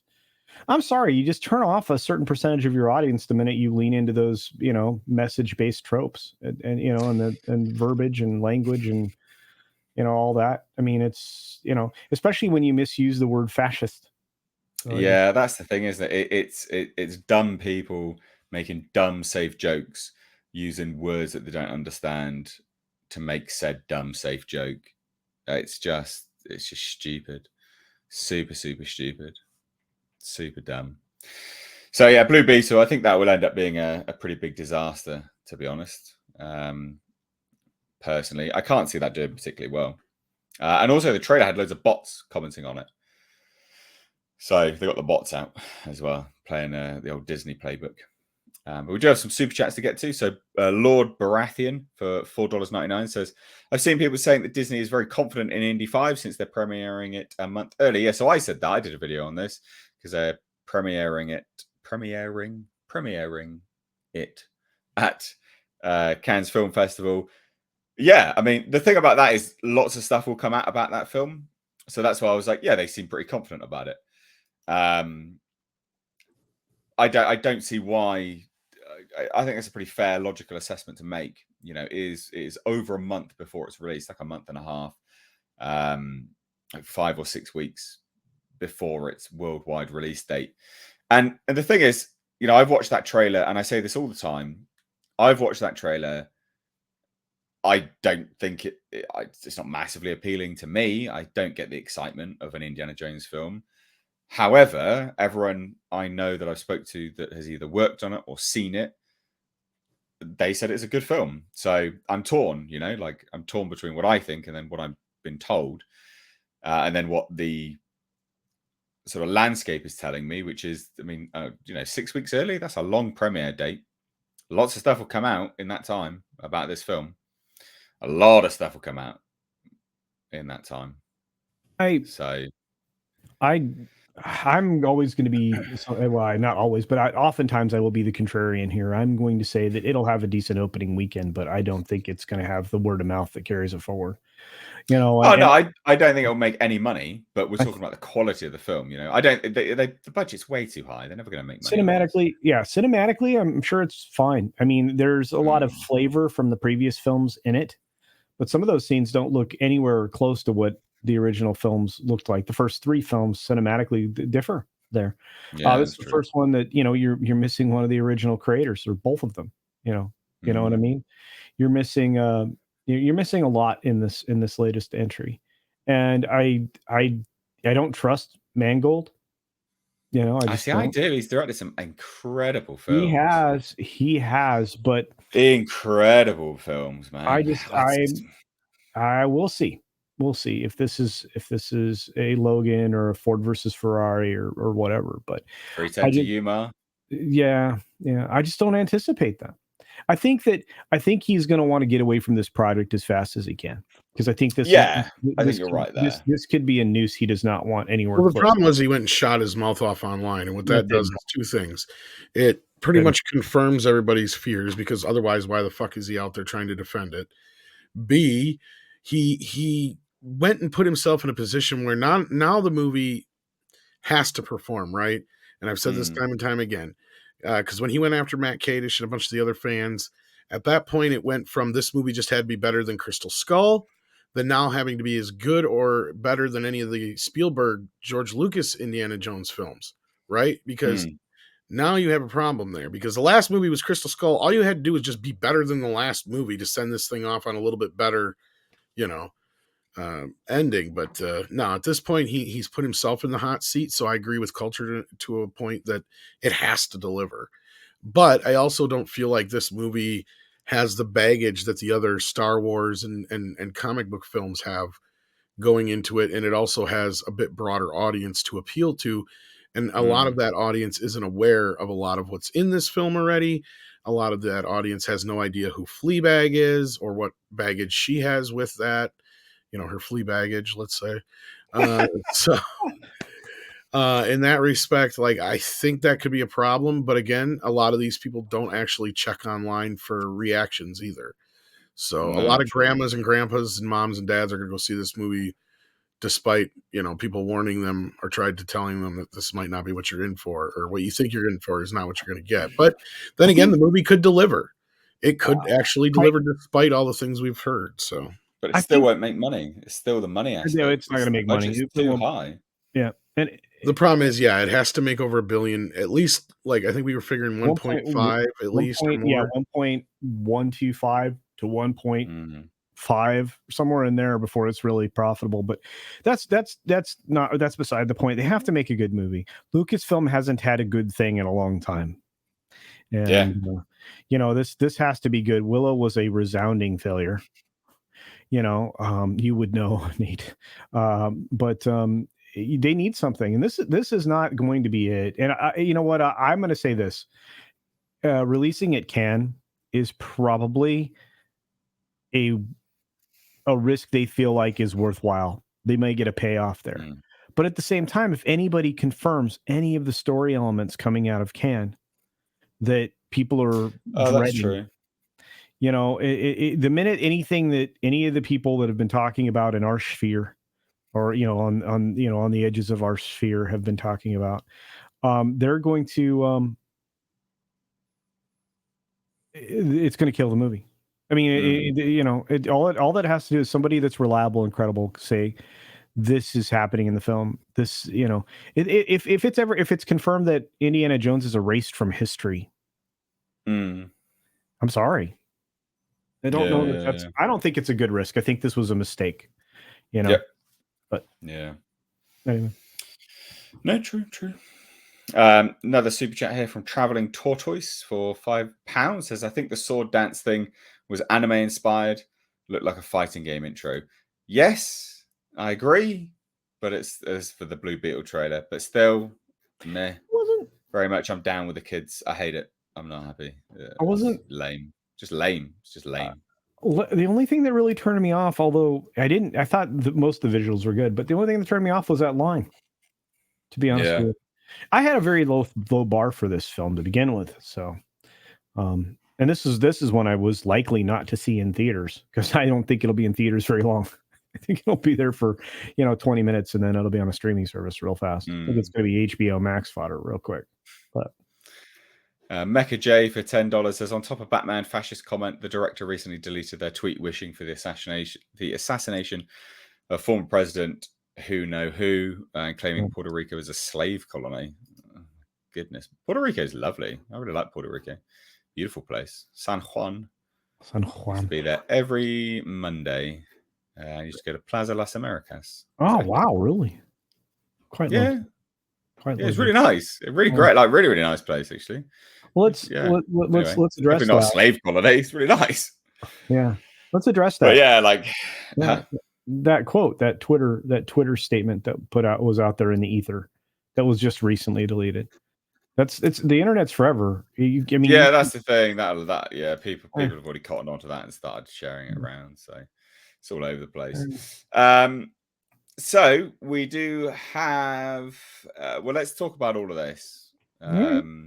Tom, I don't know if you want to sort of get stuck in with this at all. I mean, I don't know if you saw my one message in the background, but yeah, this has been a wonderful 24 hours, I got to imagine, for Bob Iger and his friends at Disney, because he had a very bad earnings call yesterday. Oh. And it doesn't matter how you try and spin it. I know there were some papers trying to spin it in some good ways, but he was on the spigot, let's say, and he squirmed like a worm. Yeah. It was an hour long, and they started off this presentation by trying to equate their. You could kind of, and again, I'm going to editorialize just a little bit here, but this is where I can understand. This is the only way I can understand why they're bringing this up. I'm sure they were setting up the idea that the recent losses and stuff that they're facing and the propaganda that they're putting in Disney is the same that Walt was dealing with in World War II and they were dealing with during the Civil Rights Movement. They tried to equate those two things to what Disney's doing today. And I'm sure that the reason for that is they're trying to say that, even though we're losing now, in the long run, we're winning. Well, that narrative went out the window pretty darn quick when I think it was 3 out of the 4 or 5 calls they actually took from investors basically took them to task for Reedy Creek, the woke bullshit, losing them money over the past few years, and just like, why are you doing this? Brought up things like Lightyear and culture. Go on and add to that. I'm sure you listen to the whole thing too, but yeah. We have, and this is a unique opportunity where big shareholders that are not institutional shareholders, have an opportunity to ask questions of the direction of the company. One of them actually put forth a thing that they are going to continue to put forth every time for transparency into where money is actually being spent on, which would include political contributions, etc. And this person, very astute, who was brought in first before we got to the shareholder Q&A, was the person that put forward this thing and immediately countered the entire civil rights narrative that the company was trying to spin, that they were, that they're, part of the civil rights movement, et cetera, and just destroyed them, eviscerated everything that came before, basically defining, what Disney was doing now as a comparison to what Walt was doing back during the course of World War II and everything else. He basically eviscerated him before making the presentation. Of course, it failed. And you know what? Mexican Iron Man was covering this yesterday. Yep. But and he's 100% right. This was the tipping point. When you get this last guy, I think Horatio, the guy that was in charge of these particular elements that they vote on every year, or every meeting technically, or they could vote on every meeting. Anyway, beyond that, he actually presented, this guy and said, you only have 2 minutes, trying to limit the damage. Didn't work, was very bad. And from that point forward, as Tom said, we got to the shareholder Q&A. And I think you're right. 3 out of the 5 people that got to ask a question just took Disney to task on all of the bullshit neo-Marxist messaging. It's not lost on the shareholders, even the ones that are, mom and pop people, that the company is strayed from Western culture and is now adopting China as their pal, as their buddy. And they were called out specifically during that presentation I just talked about, where at the end, after basically calling out Disney for not being more like Walt, then called them out for, aligning themselves with the CCP and with the issues with the Uyghur Muslims and everything else. It was glorious. In fact, if you want me to, I can go find the point in time when that question is asked in the shareholders meeting, because it can be publicly shared. If you can. It's insane. I have it here too, but I don't have it. Oh, you do? I have the link, but it's 30. Yeah, it's about 38 minutes in, Tom. You're close enough to it. Go ahead and do it. Well, I don't have it up. Now you said you did. I said I was going to pull it up. Oh my God. You got it. Oh, dear. Well, Mexican Iron Man says, I was covering this live yesterday, and what started as a lovely Disney story soon derailed into a snowstorm that resulted in a 10-car pileup. Oof. It was bad. Brutal. Absolutely brutal. I really wish Mike was here, because I would invite him, but he's never normally actually able to. I just sent him the link if he can make it. But he's usually busy this time of the day working in the office and stuff. But yeah. But it was catastrophic, and no matter who spins this, even the trades, this was not a win for Disney yesterday in any way. But they're trying to. Deadline here, retaliation by Ron DeSantis is not only anti-business but anti-Florida. So how do the other businesses cope then, Bob? What are you talking about? Just because you're not getting your special privileges? For goodness sake. And he's talking about how as a business they should have that they should have freedom of speech. It's like, well, yeah, but not freedom of consequence. Like, you binned off Gina Carano, where's the freedom of, it doesn't work, It doesn't work that way as well. But now you suddenly want your freedom of speech. It's funny, isn't it? Absolutely hilarious.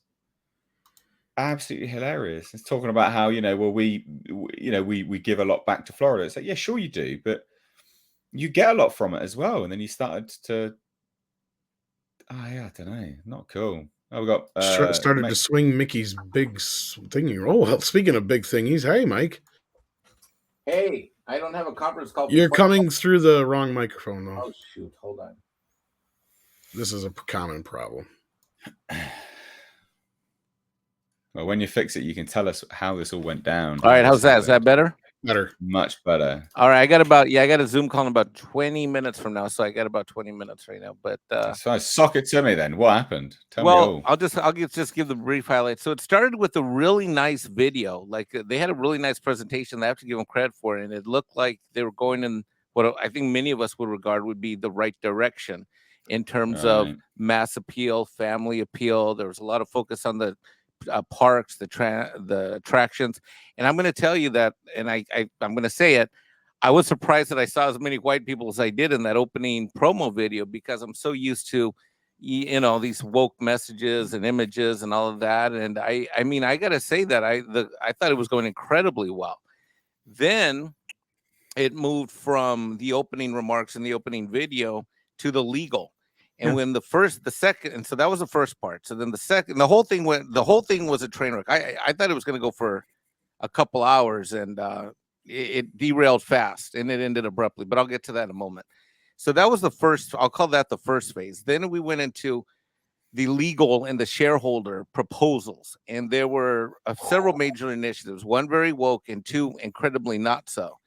And of course, because of the number of stock shares that companies like the equity firms have, like BlackRock and others, these were things that weren't going to get voted down. But the very first proposal that came out talked about citing, hey, this is we want. One of the proposals was to get Disney away from woke politics, to get Disney away from some of the things that we all cover on all these channels about the things that they do that are far from just entertain families globally. So those proposals were very hard, and if we want to roll the tape, we could roll the tape, but the proposals were very, very strong. Now, of course, they're going to get voted down, but they really called the company to task. And then, of course, the attorney for Disney called for a vote, and of course, the votes were overwhelmingly, the people that were promoting that Disney get back on track were completely outvoted by all the woke shares that were held by the investment firms such as BlackRock and others that hold so many stock shares, right? So then we went into phase 3. So that was phase 2, which were the proposals. And then we went into phase 3, which were the live investor calls, where the retail investors, people like me, I am a Disney stockholder. And so, Cultures One, Reina Creola, there's other people. So I'm a Disney stockholder. So people like us can actually call in. Now, the calls are always screened. You have to be on the registry. You have to register in advance, and you call in, and they screen them. And so, if I were going to ask a very pointed, acidic question, I'm sure, me being Mexican, being Mike the way I am, Nate, I would, I want to talk about how awesome The Mandalorian and Disney Plus is. Yeah. So I'm sure there was plenty of that going on because, as Culture mentioned, those three of the 5 calls. One call is, I'm going to call it fairly neutral.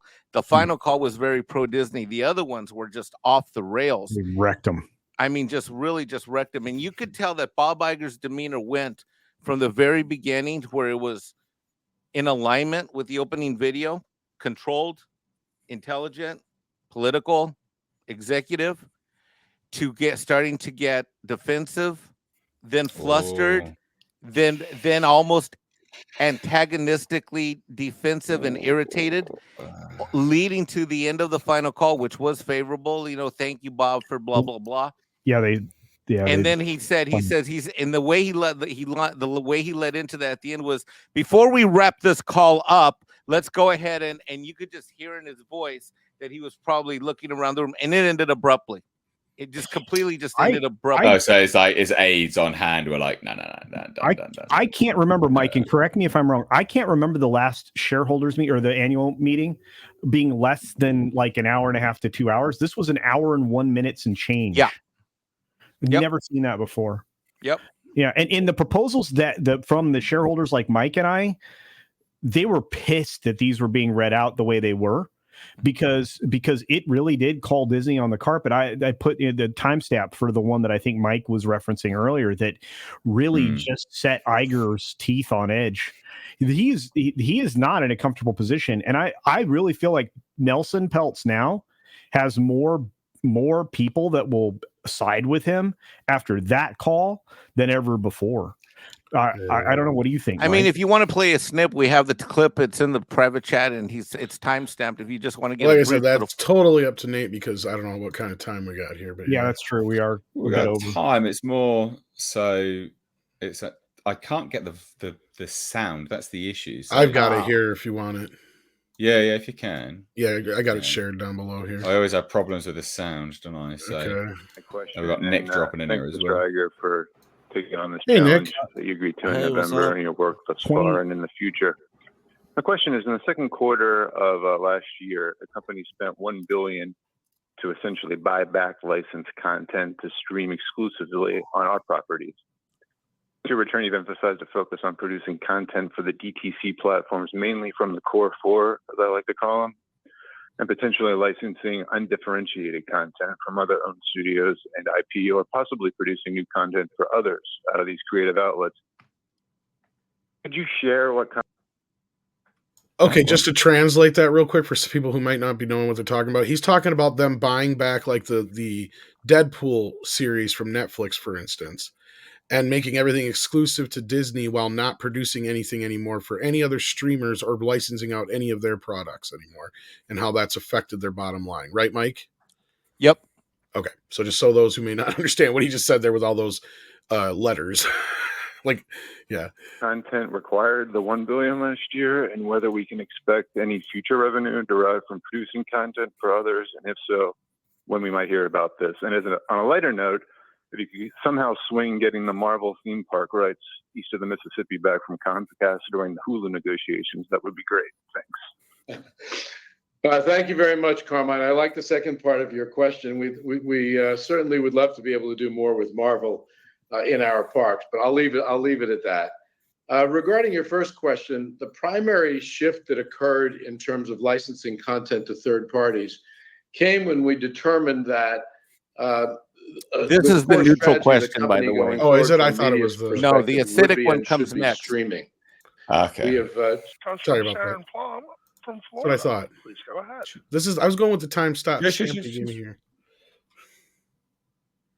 Did you pause it and then talk? Sharon, your line is open. No. Right. I think they missed. Good morning, Bob. Here we go. Welcome back. I'm a long-term shareholder and a big Disney fan, D23 member, pin trader, pass holder. Well, this is the premier pass question. 15 years ago. Yeah, go to the next one, Nate. Albuquerque was the first time we met. No, that's later on. You guys did the same thing to me yesterday. In Oakland a year later, and culminated in an announcement in San Antonio in 2010, though I wasn't present at that meeting. The Premier Passport was announced and was well received. 10 years later, 2020, it disappeared without announcement at all. So I tried to renew mine. I had no clue it was no longer available. It did when my call was opportunity to ask the other Bob why that pass was, that could be made to work with the Premier Pass. Walt Disney World. What steps have already been taken or will be taken to protect shareholder value with regard to the legal battle between Disney and this is the one where he probably screwed his entire company and cost himself billions of dollars right here. Back here for tax purposes. My son lives in Orlando and he's worried about his taxes going up. Alan, let me, if you don't mind, let me address this issue, which I haven't really done much publicly, but I'd love the opportunity just to put it all in perspective. First of all, I know you said you're a resident, I think, of Melbourne, Florida. We love the state of Florida. And I think that's reflected in not only how much we've invested over the last 50 years, but how much we've given back in the form of jobs and community service, taxes, which you brought up, tourism, of course, and all sorts of other responsible business practices. We've also always respected and appreciated what the state has done for us. It's kind of been a two-way street. But a year ago, the company took a position on pending Florida legislation. And while the company may have not handled the position that it took very well, a company has a right to freedom of speech just like individuals do. And obviously, in taking the position, the governor got very angry about the position Disney took.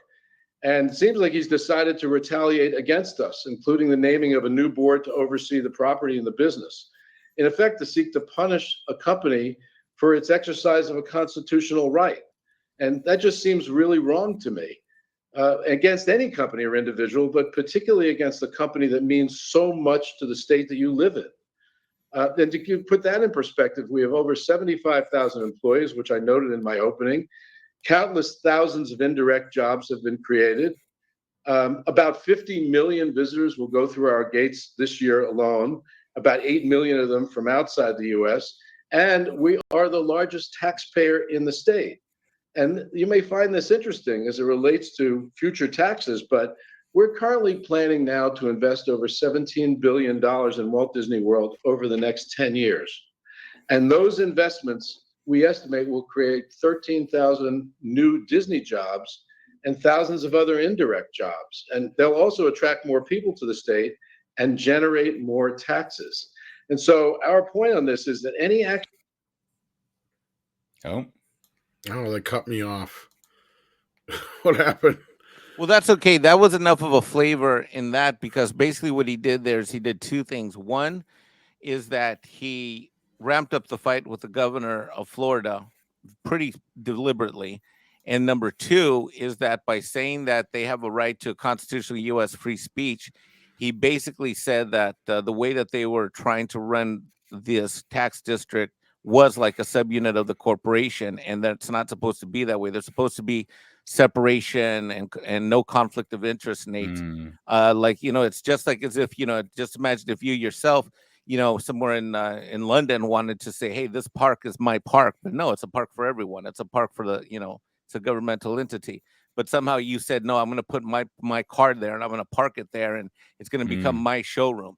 And so that's essentially what he did. And by doing that, it vastly, vastly weakens the case that they have in order to keep these privileges, not rights, privileges intact going forward. Yeah, and I see that also setting up an opportunity for if this is going to become this tit for tat, I see an opportunity for eminent domain, condemnation, all kinds of other things the state can bring to bear, against an entity residing in a county. This was a bad move, not to mention the fact of tactical error. And I think Mike nailed it 100%. I think this is, you basically have cast in doubt all of your motivations for the actions that you took and have been taking with that area. Do you have the juicy one queued up, Tom? Or... I don't know. I got one of them here. Las Vegas, Nevada. Please go ahead. This is a good one. I'm not sure. This is a good one. Good morning, Bob, and thank you for coming back after a successful retirement. It's a painful task, I'm sure, and I know that you do it for love of the company, not for money. Regarding the last question brought up, I disagreed that Disney has an obligation to take political positions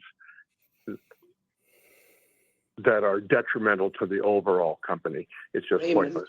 But anyway, setting that aside, your comments earlier about concentrating on the streaming service going forward as a primary business front.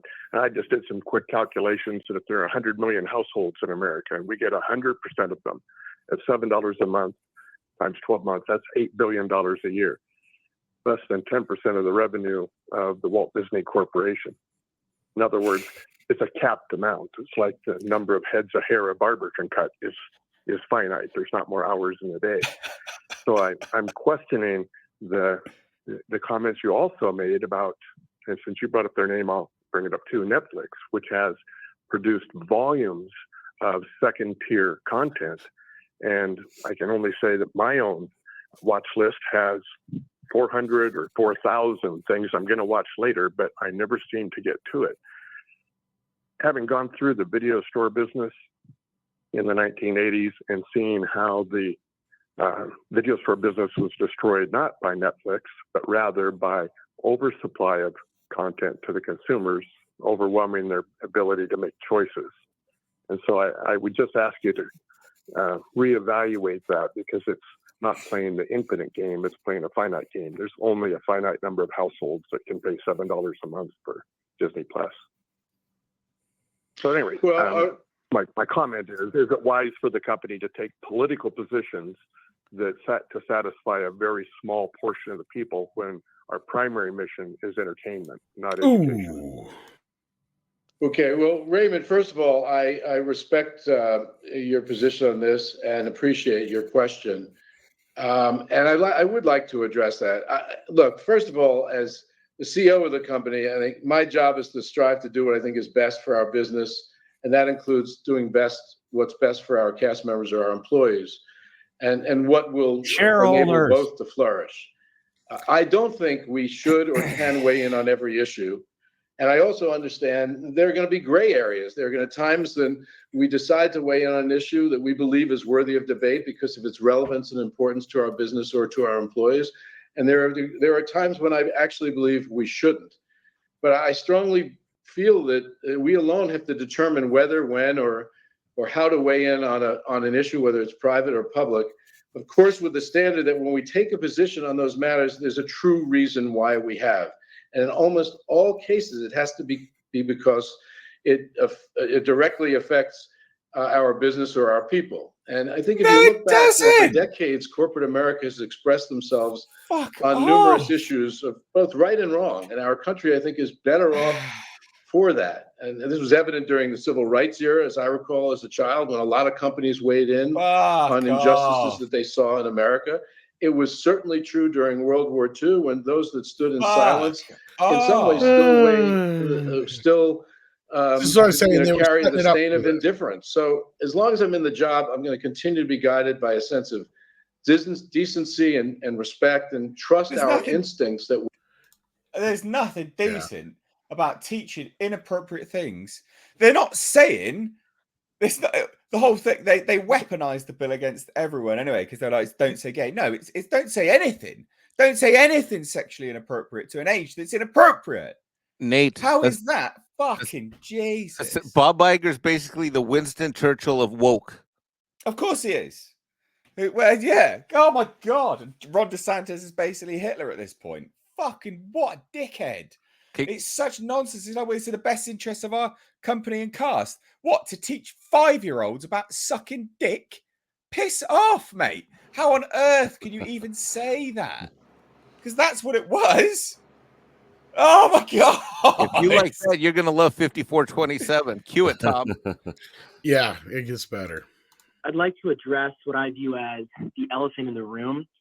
Over the last few years, Disney has turned from a place of magic for children to an ideological company serving LGBTQ, IA+, however many other letters you want to add to that, lobbies to groom children. Over and over again, we see how your films and entertainment are increasingly promoting the woke agenda. How can you explain to parents worldwide that you recently celebrated 100 years of history by collaborating with the San Francisco Gay Men's Chorus to produce an LGBTQ IA+ themed Disney musical? This is a group who have explicitly stated that they want to indoctrinate children. They literally sang a concert and they sang the words, "We will convert your children quietly and subtly, and you will barely notice it." Disney chose to collaborate with these predators to sing to children. How can you explain to parents worldwide that over the next few months, dozens of highly sexualized gay pride parades will take place in Disneyland parks worldwide, the exact places where they used to take their children for fun? Are you surprised that Disney's audience has plummeted, losing 2.4 million subscribers in the last quarter? Parents have simply had it up to here.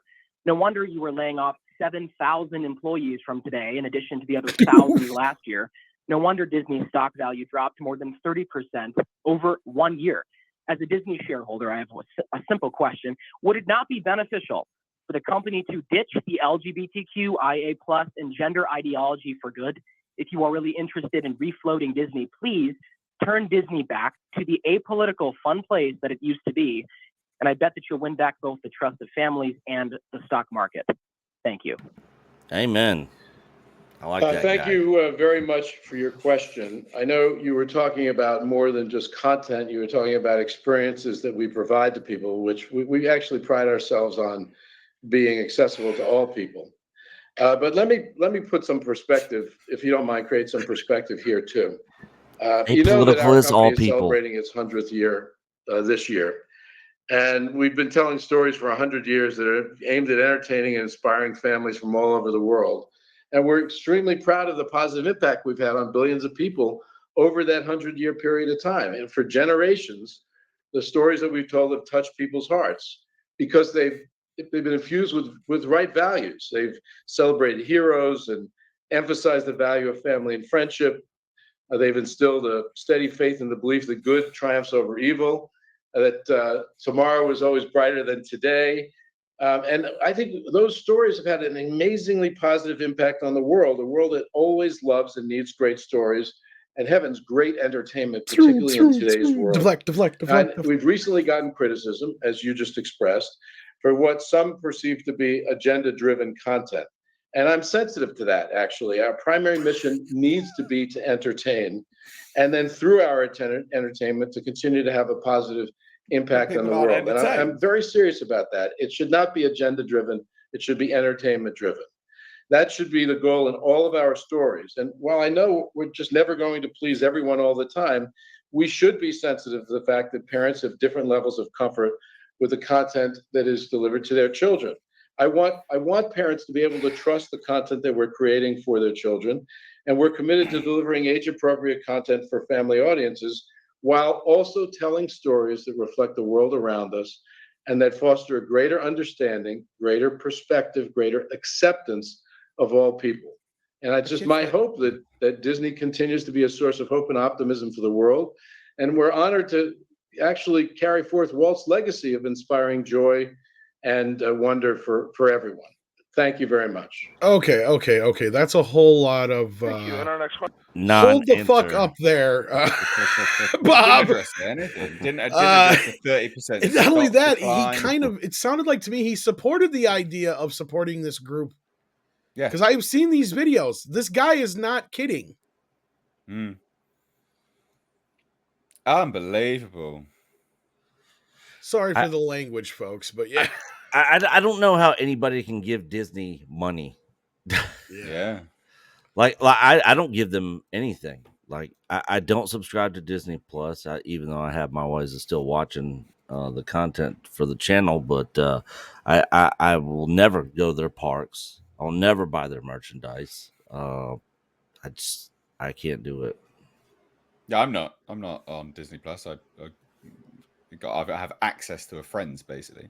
Yeah. Which I don't pay any money for because they have it for their kids. But I mean, oh my god, that guy absolutely. That's brutal. He got obliterated.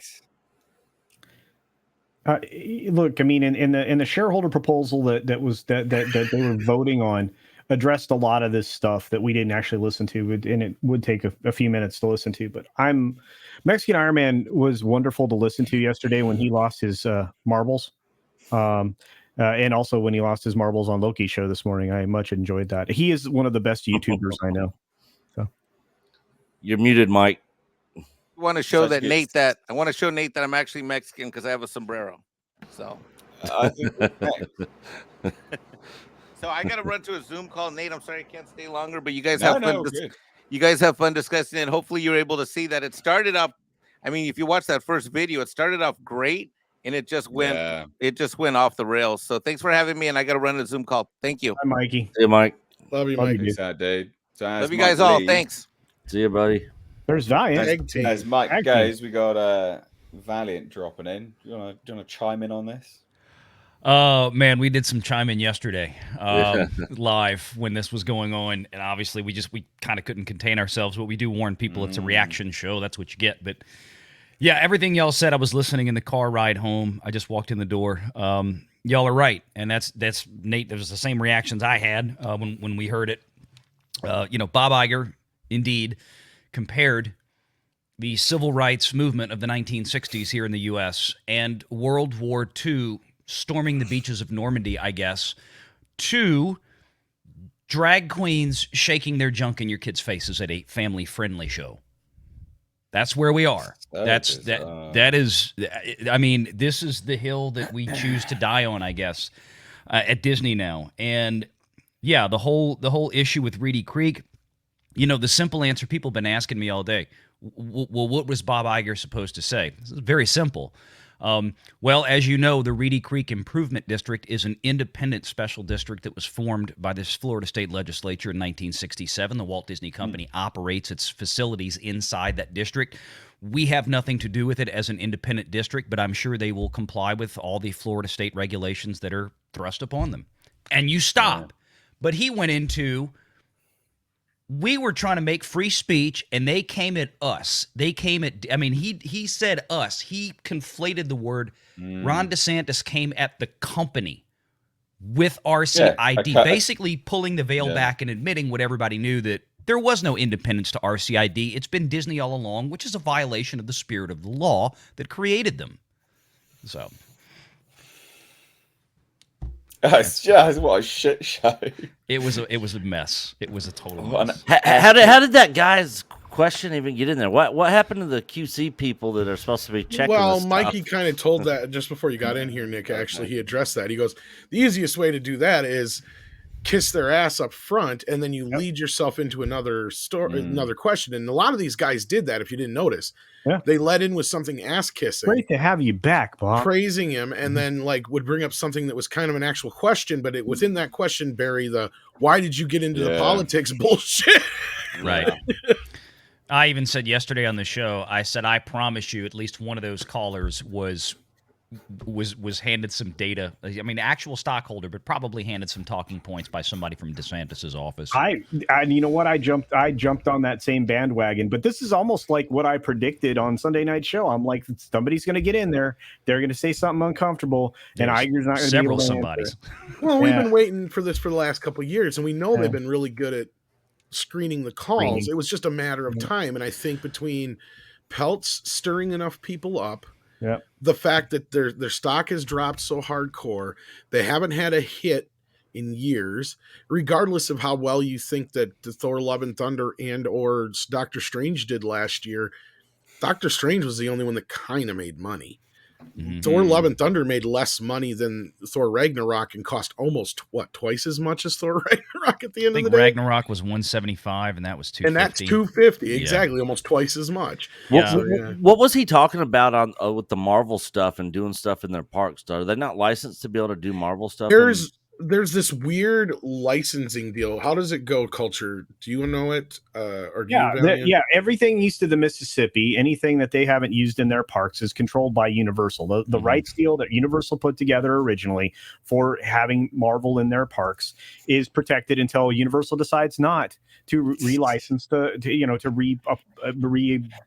license is infinite. They just have to keep paying for it, basically. This deal was done way back before Disney was even part of before Paul Motter brought the deal to Disney in the first place. Yeah. It's the same kind of deal that Marvel inked with Sony for Spider-Man prior to the Disney buy. So it's the same thing. As long as Sony keeps making Spider-Man movies every so many years, they get to maintain full film rights to the character in that universe. Same thing with Universal. They just have to keep up the maintenance on the contract, and it's theirs until they decided not to keep it. But I will say this, one of the issues, just to everybody to understand, there is a difference between quarterly earnings calls and an annual stockholder meeting, and that's one of the reasons why we had actual individuals able to reach through the phone lines. They used to do that sometimes, but more quarterly earnings calls that have happened in recent years, they have been, because of time constraints, they tend to restrict it to the larger institutional investors or the big wirehouses or something like that, whereas on an annual stockholder meeting, they're going to let, average Joe get through as a mom and pop stockholder to ask a question, which is what we got. So I don't expect to see that trend continue, certainly not during the earnings calls, but we'll get more of that next year during the annual stockholders meeting.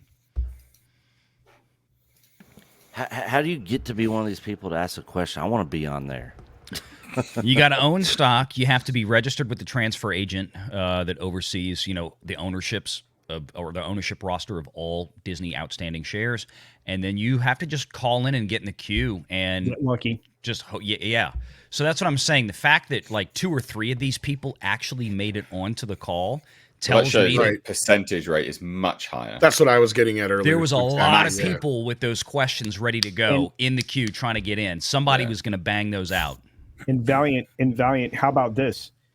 That was so prevalent in the way those calls are being screened that's why the meeting ended early at 1 hour and 1 minute and something seconds. Yeah, they had one more positive question, but I was told from 2 people now that legal got involved and shut it down.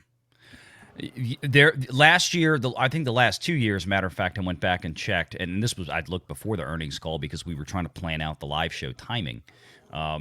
They're usually 1.5 hours. They had an hour of presentation. I'm surprised and then half it's still an hour available, to be honest with you. I think they have to keep it available, though, right, Valiant? They do keep them up, but last year's actual presentation was almost 1 hour long before they got to Q&A. This year's, the presentation was maybe 30 to 35 minutes? Yeah, 40 minutes. Wait, no. Are you counting before or after the vote? I'm counting from the time the actual call started. Okay, so until the vote ended? Well, all the way up until the point that they got to the Q&A. Okay, yeah. So that was, you're right. So basically they were 40 minutes in, 40 minutes in. Yeah, they were 20, 30 minutes shy of what they did last year. But I mean, but that being said, look, it is what it is. I could hear Horacio Gutierrez just shifting in his chair and crapping his pants as Iger was answering some of these questions. That's Disney's chief lawyer, by the way, folks. He was on the call. You saw his picture up there.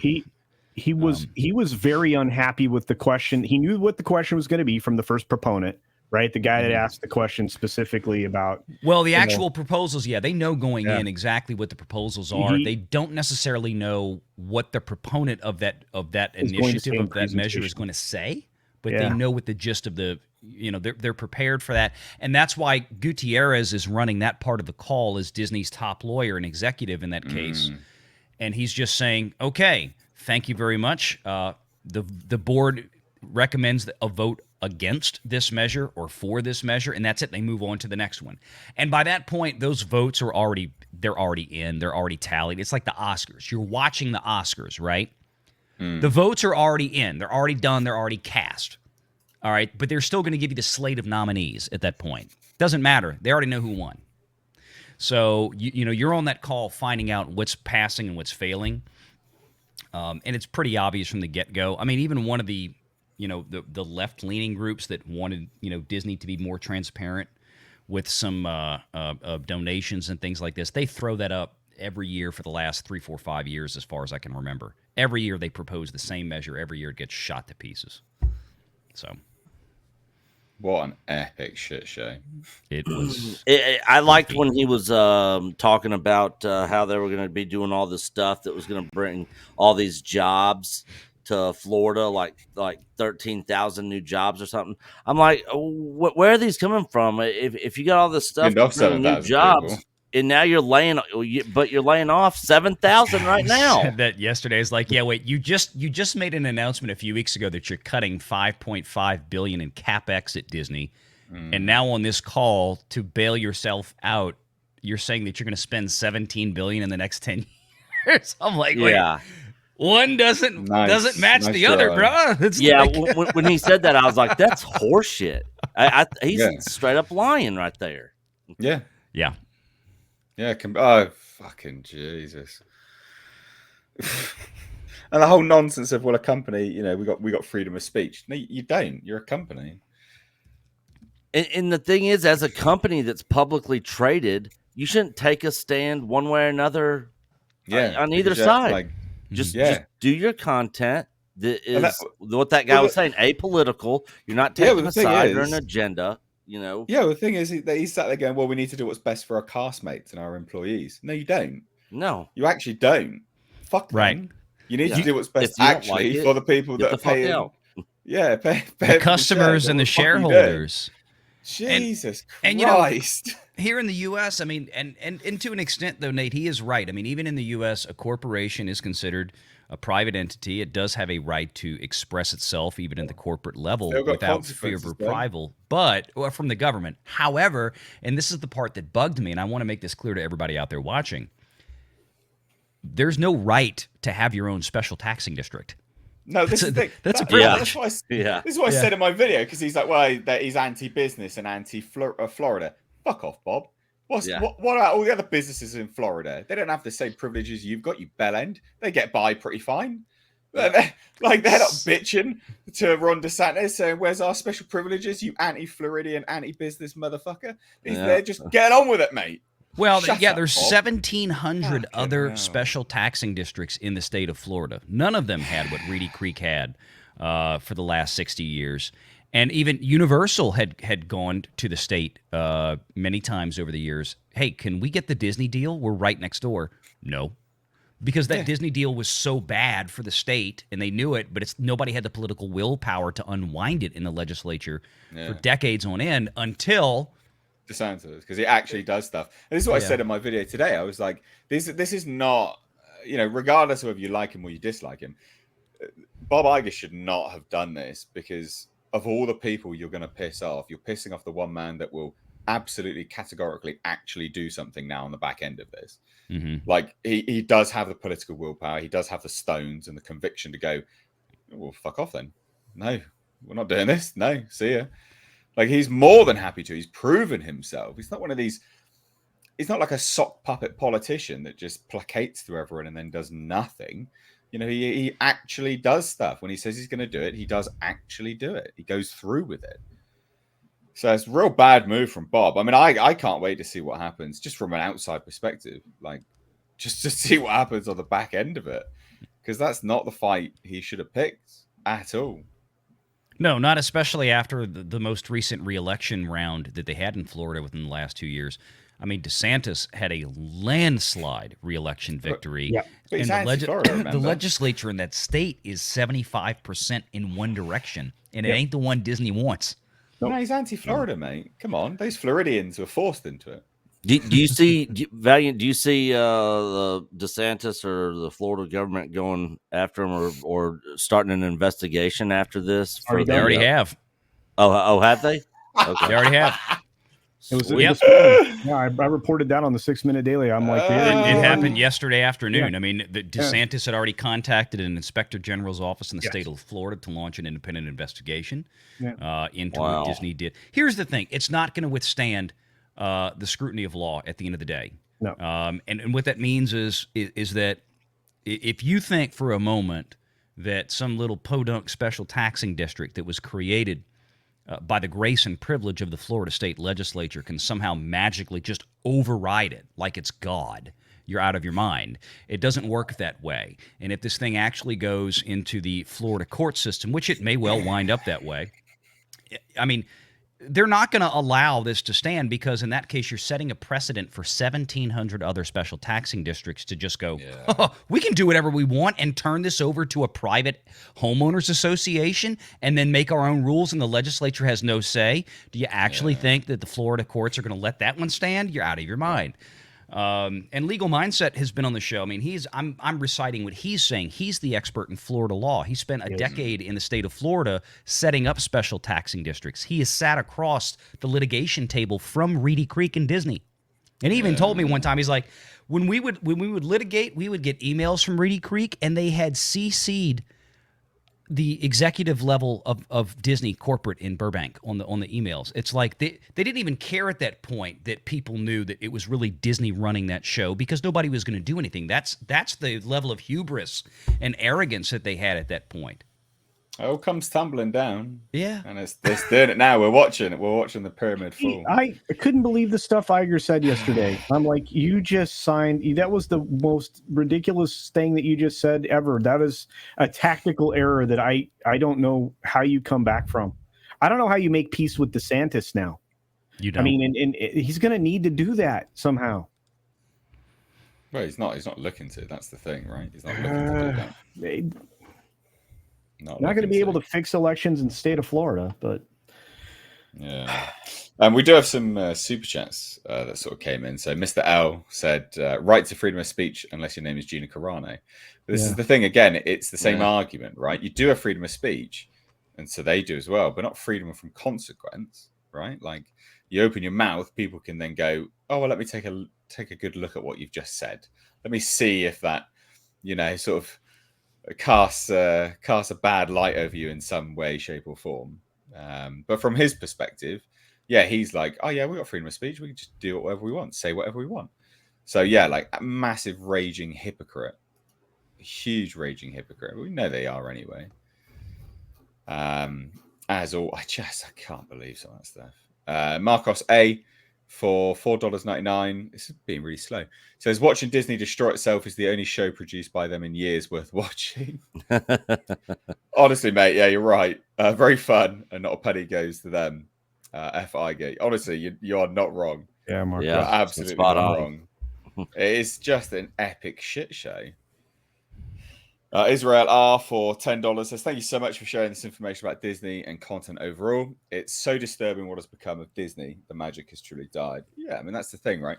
And the people that called in have absolutely got, I mean, they're so eloquently put as well, right? Like the guy who's like, well, if your focus is Disney Plus and content, well, there's this focus, there's this many households, that's only this, that's like 10% of this. Like, that's why are you doing that? That's ridiculous. Like, why are you focusing on Disney Plus? That's not very good. And then the other chap's going, well, you just disenfranchised a whole generation of families and parents. They're not interested in this crap. Stop it. No, they just keep doubling down. It's bad. I mean, and look, they have he keeps saying in every single one of these things, whether it be a town hall with employees or this most recent annual shareholder meeting or whatever, that they are going to tell, diverse, entertaining stories or whatever verbiage he uses at every single time. He's always doubling down. He's never never not. He's the whole reason Disney's like this now. And again, the guy that says that they're aligned with the CCP, I think that was the guy that was talking about in the first proposal, the first shareholder proposal that was voted down. If you remember, Valiant, he basically said, "How are you still aligned with these guys? How is this still the thing? Is this no longer the company of Walt Disney, who was all for not making a profit on doing things for World War II, et cetera, et cetera." And I mean, this guy took him to task, and then of course that was that his proposal was voted down. Well, he already knew the answer to that because they just nominated and elected Mark Parker. Yeah, we knew as the new chairman the Nike position. Guy. Yeah. They brought in a slave guy from Nike to run Disney. Yeah. Why do you think all of a sudden, the moment Mark Parker was announced as the successor chairman to Susan Arnold a few months ago, about a week after that, is when we got the announcement that China was going to open the gates up for Black Panther and Ant-Man 3 to have a showing there. That's right. There's a reason for that. Yep. Oh dear. Olaf Van S for €2 says, awesome stream with great guests, Nate. Thank you so much. I'm glad all you guys are enjoying this stream. And one last super chat dropping in. Christopher Barrard for $1.99 says, Mr. H, this is a next level episode. Great work. Yeah, well, it's not just me. It's everyone else dropping in and adding their 2 cents. So obviously hand it over to the guests of the panel. Yeah, my input's very mid on this at this point in time. I'm just sort of watching the spectacle and laughing because that's all you can do. I mean, yeah, what do you say? And the stuff that they came out with was absolute lunacy. I mean, yeah, Bob Iger saying we want what's best for our cast and crew in conjunction with the Florida bill that went put through. I mean, how's that? What's best for you? It's about children. It's about not exposing them to inappropriate things. How's that affect your cast and crew, you idiot? Yeah, unless they're groomers. Yeah. That's exactly it. Like, it doesn't affect them in any way, yelling shape, or form. shareholders multiple times during that call. Well, exactly. That's the other thing as well, isn't it? I mean, that the devil's in the details, and what's not said and what is said is all that. I mean, the fact that he just goes to cast and crew are employees, blah, blah, blah. No, you shareholders. You're literally on a fucking shareholder call, mate. Like, you should be pleasing them. Well, those people. But it shows you his socialist leanings, his neo-Marxist leanings, because he is leaning towards stakeholders, not shareholders. That's his thought process. Well, but here's the thing. Let's play his game for a second, that he wants to appease the employees. I mean, just to paraphrase what he's saying, right? Well, let's just use the numbers. If we go by polling data and we go by election result data, that means that probably somewhere around 66 to 75% of those employees in the state of Florida that work for the Walt Disney Company supported House Bill 1557, the Parental Rights and Education Bill. Well, it was just the executives. It's all the higher up levels that weren't interested. It was those people. It was the executives. It was the VPs. All of these other individuals. The actual, the playing his game. The sort of low key workers that make up the bulk of the business structure. They would absolutely. They'd be like, no, I'm all for this, 100%. I've got a family. I'm working in this fucking Disney park to support my family. So yeah, absolutely, I don't want them exposed to this nonsense. Yeah, 100%. Yeah, instead he decided to go with the completely overpowered, infinitely small minority number of employees that had the biggest bullhorns and loudest voices, as opposed to the majority of the employees, at least those in Florida, that almost certainly supported the bill that Florida passed. Oh, it's maddening. What an epic shit show. It's going to be so funny. I mean, just the next couple of weeks are going to be gold in terms of Disney anyway, just to see what actually happens with them, because there's so much going on. I mean, we still don't know what's happening with Jonathan Majors. That's all up in the air. That's pretty fucking big. That's literally gone nowhere at this point in time. Like, he's due in court next month. So that's pretty big. Officially charged. You've got now DeSantis, an investigation and these kind of things. You've got them not making money on certain products, delaying things. they're not in a good spot for sure. Yeah, I mean, look, the MCU is built, or at least Phase Dive is built around this Majors guy. I haven't ever got a chance to ask Valiant this. Valiant, how's that working out? How do you think the Jonathan Majors thing is going to work out for the MCU? I honestly, I don't think it really matters anymore because nobody's watching the MCU. I mean, they've lost so much of their audience at this point. I don't think anybody can tell you what happened in Ant-Man or who Jonathan Majors is, regardless of what the Hollywood trades are going to push out there saying he's the greatest thing since sliced bread or whatever. They'll just recast and keep going. He was the guy that beat up Ant-Man's daughter. I never saw the movie. But that's the running joke, isn't it? How he dealt with Cassie Lang in Ant-Man is like, it's become the meme. That was a warning sign. He's so happy to take up roles of beating women and all this kind of stuff. Obviously, allegedly, we don't know what's happened. Blah blah blah blah blah. All that kind of crap. So, but no, you're right. No one is watching that stuff. No one's watching it. It's gone downhill. Ant-Man's lost money, significant money, a lot of money. What's coming out next for Marvels? It's Guardians 3 next month. It's like 2. Yeah, it is next month. Yeah, it is. May 5th, I think. Like a week from tomorrow, or a month from tomorrow. Yeah, I think that one will probably end up doing decent, but I still don't think it'll do as well as they're hoping. I don't think it'll make a profit. They're only shot at $1 billion for quite some time, and I keep saying that, but it's the reality of it all. Well, I want to be careful about using the "it'll make a profit" thing even at this point because mostly because of Disney's cost overruns have been so epically insane. Yeah. If this comes in with another $250 million stated budget, which means then it possibly could have been more because now we know that a lot of these massive production overruns have not been factored in what public data they've been putting out there.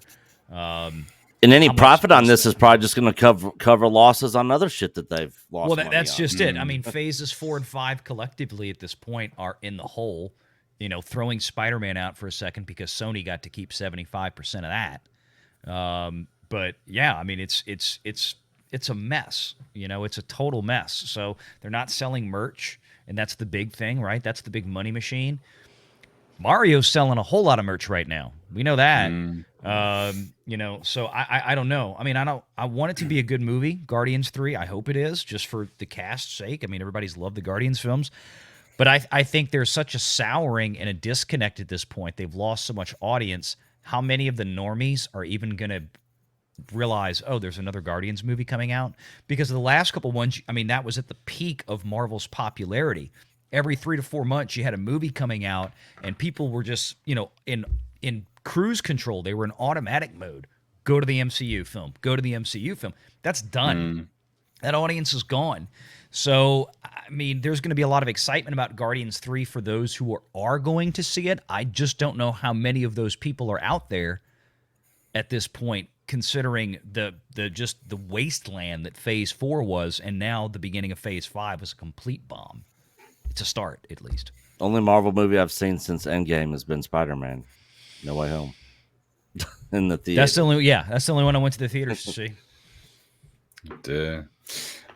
Dung is fun. Dropped to $2. Who's drinking Bud Light tonight? They should have asked Rock, how that worked out, man. Kid Rock, gotta love him. I don't even like Kid Rock, but that was neither do I. Yeah, just like, well, couldn't they have got him to be the spokesman for Bush? That would have been funnier. Yeah, there's literally bars here in Alabama that are no longer going to sell Budweiser products. Jesus. Consequences. Yeah. Free speech. That's it, yeah. For freedom is it's not freedom from consequences. Oh dear, I did. I saw the best meme. It said beer company putting out fake beer by a person who's being a fake woman or something. It was something along those lines. I'm paraphrasing, but it's the best meme I've seen out there on it. Yeah, we don't drink that shit over here. does not Yeah, sound very well in the I'm a UK. whiskey guy. So I don't even drink beer I anymore. was gonna say I wouldn't imagine you guys could stomach American beer over there, but yeah. And that's like water. We don't Yeah, it's drink like it. piss water. Yeah, we legitimately just don't drink it. It's not... Craft beer is what most people drink here now are moving to. Yeah.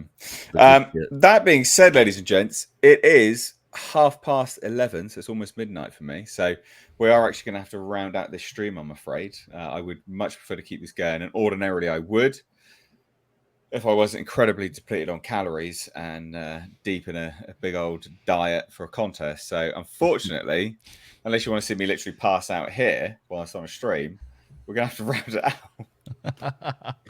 I know that feeling. Which is, yeah, not good. So, but it's been great. Really good stream. Valiant, what you got coming up? You got anything going on? Well, we've got some clips we're releasing from the live show yesterday. We're going to have, I wasn't sure if I was going to do a show Sunday afternoon this weekend with it being Easter, but probably at this point I will, considering everything that's happened. We've definitely got some box office videos to catch up on. We got Super Mario Brothers opening this week. We're going to look back at John Wick, and Deadline Magazine is starting to bring back their profitability index for the box office for last year. They haven't done it in a couple of years because of all the pandemic lockdown stuff, which kind of skewed the numbers. So I'll be combing through some of those and giving some of my thoughts on that as well. But that'll be coming up the next couple of weeks. Very, very nice. Nick, chill stream, perhaps? No, but I did catch your chill stream over the weekend. I saw, yeah. Hey, I was just happy you weren't in bed, for a change. Yeah, I was in my living room, yeah. And it ended up leading me to another one of your videos that I'd never seen on the Batman versus Predator comic, which is my first ever comic I ever bought and one of my most favorite comic books of all time. It is a good one. Yeah, I reread those comics every 1 or 2 years. Be careful now. Batman's a fascist, remember? So, yeah. But yeah, no chill stream. Coach's daughter's birthday is today, so they're going out doing family stuff. I'm gonna get caught up with some work stuff and try to get to bed early tonight. We'll be up early for the Mando next episode of Mando premiere. We'll be doing our review. You actually gonna wake up for this one? Yeah. Well, we're gonna get up early in the morning. We're not gonna do it when it drops. Because you were still asleep last week. Yeah, Coach was trying to call you for 2 hours. I told him, I was like, "Look, man, if I don't answer, just do it without me." But he didn't. He waited for me. But yeah, so we're gonna be doing that tomorrow, and that's about it. Yeah, nice. I've got nothing else. Tom, you got anything going on, bud? Yeah, I got the mead live here in about a half hour, 45 minutes ish, depending on when we get started. And morning show tomorrow. Typical things there. I hope to see you guys there if you're not busy. Excellent. Culture, what you got going on, buddy? Dropped a video about Yellowstone and the future of Kevin Costner. I watched that. It's good. I've got, that's a short one, about 6.5 minutes. I've got the I actually watched that one, Culture. Yeah, wow. Me too, Culture. Oh, 6.5 minutes. Gosh, you guys messed me up. I have the 6-minute daily for every weekday that I do. It's a lot of fun. It usually previews all the thousands of videos Nate makes later in the day.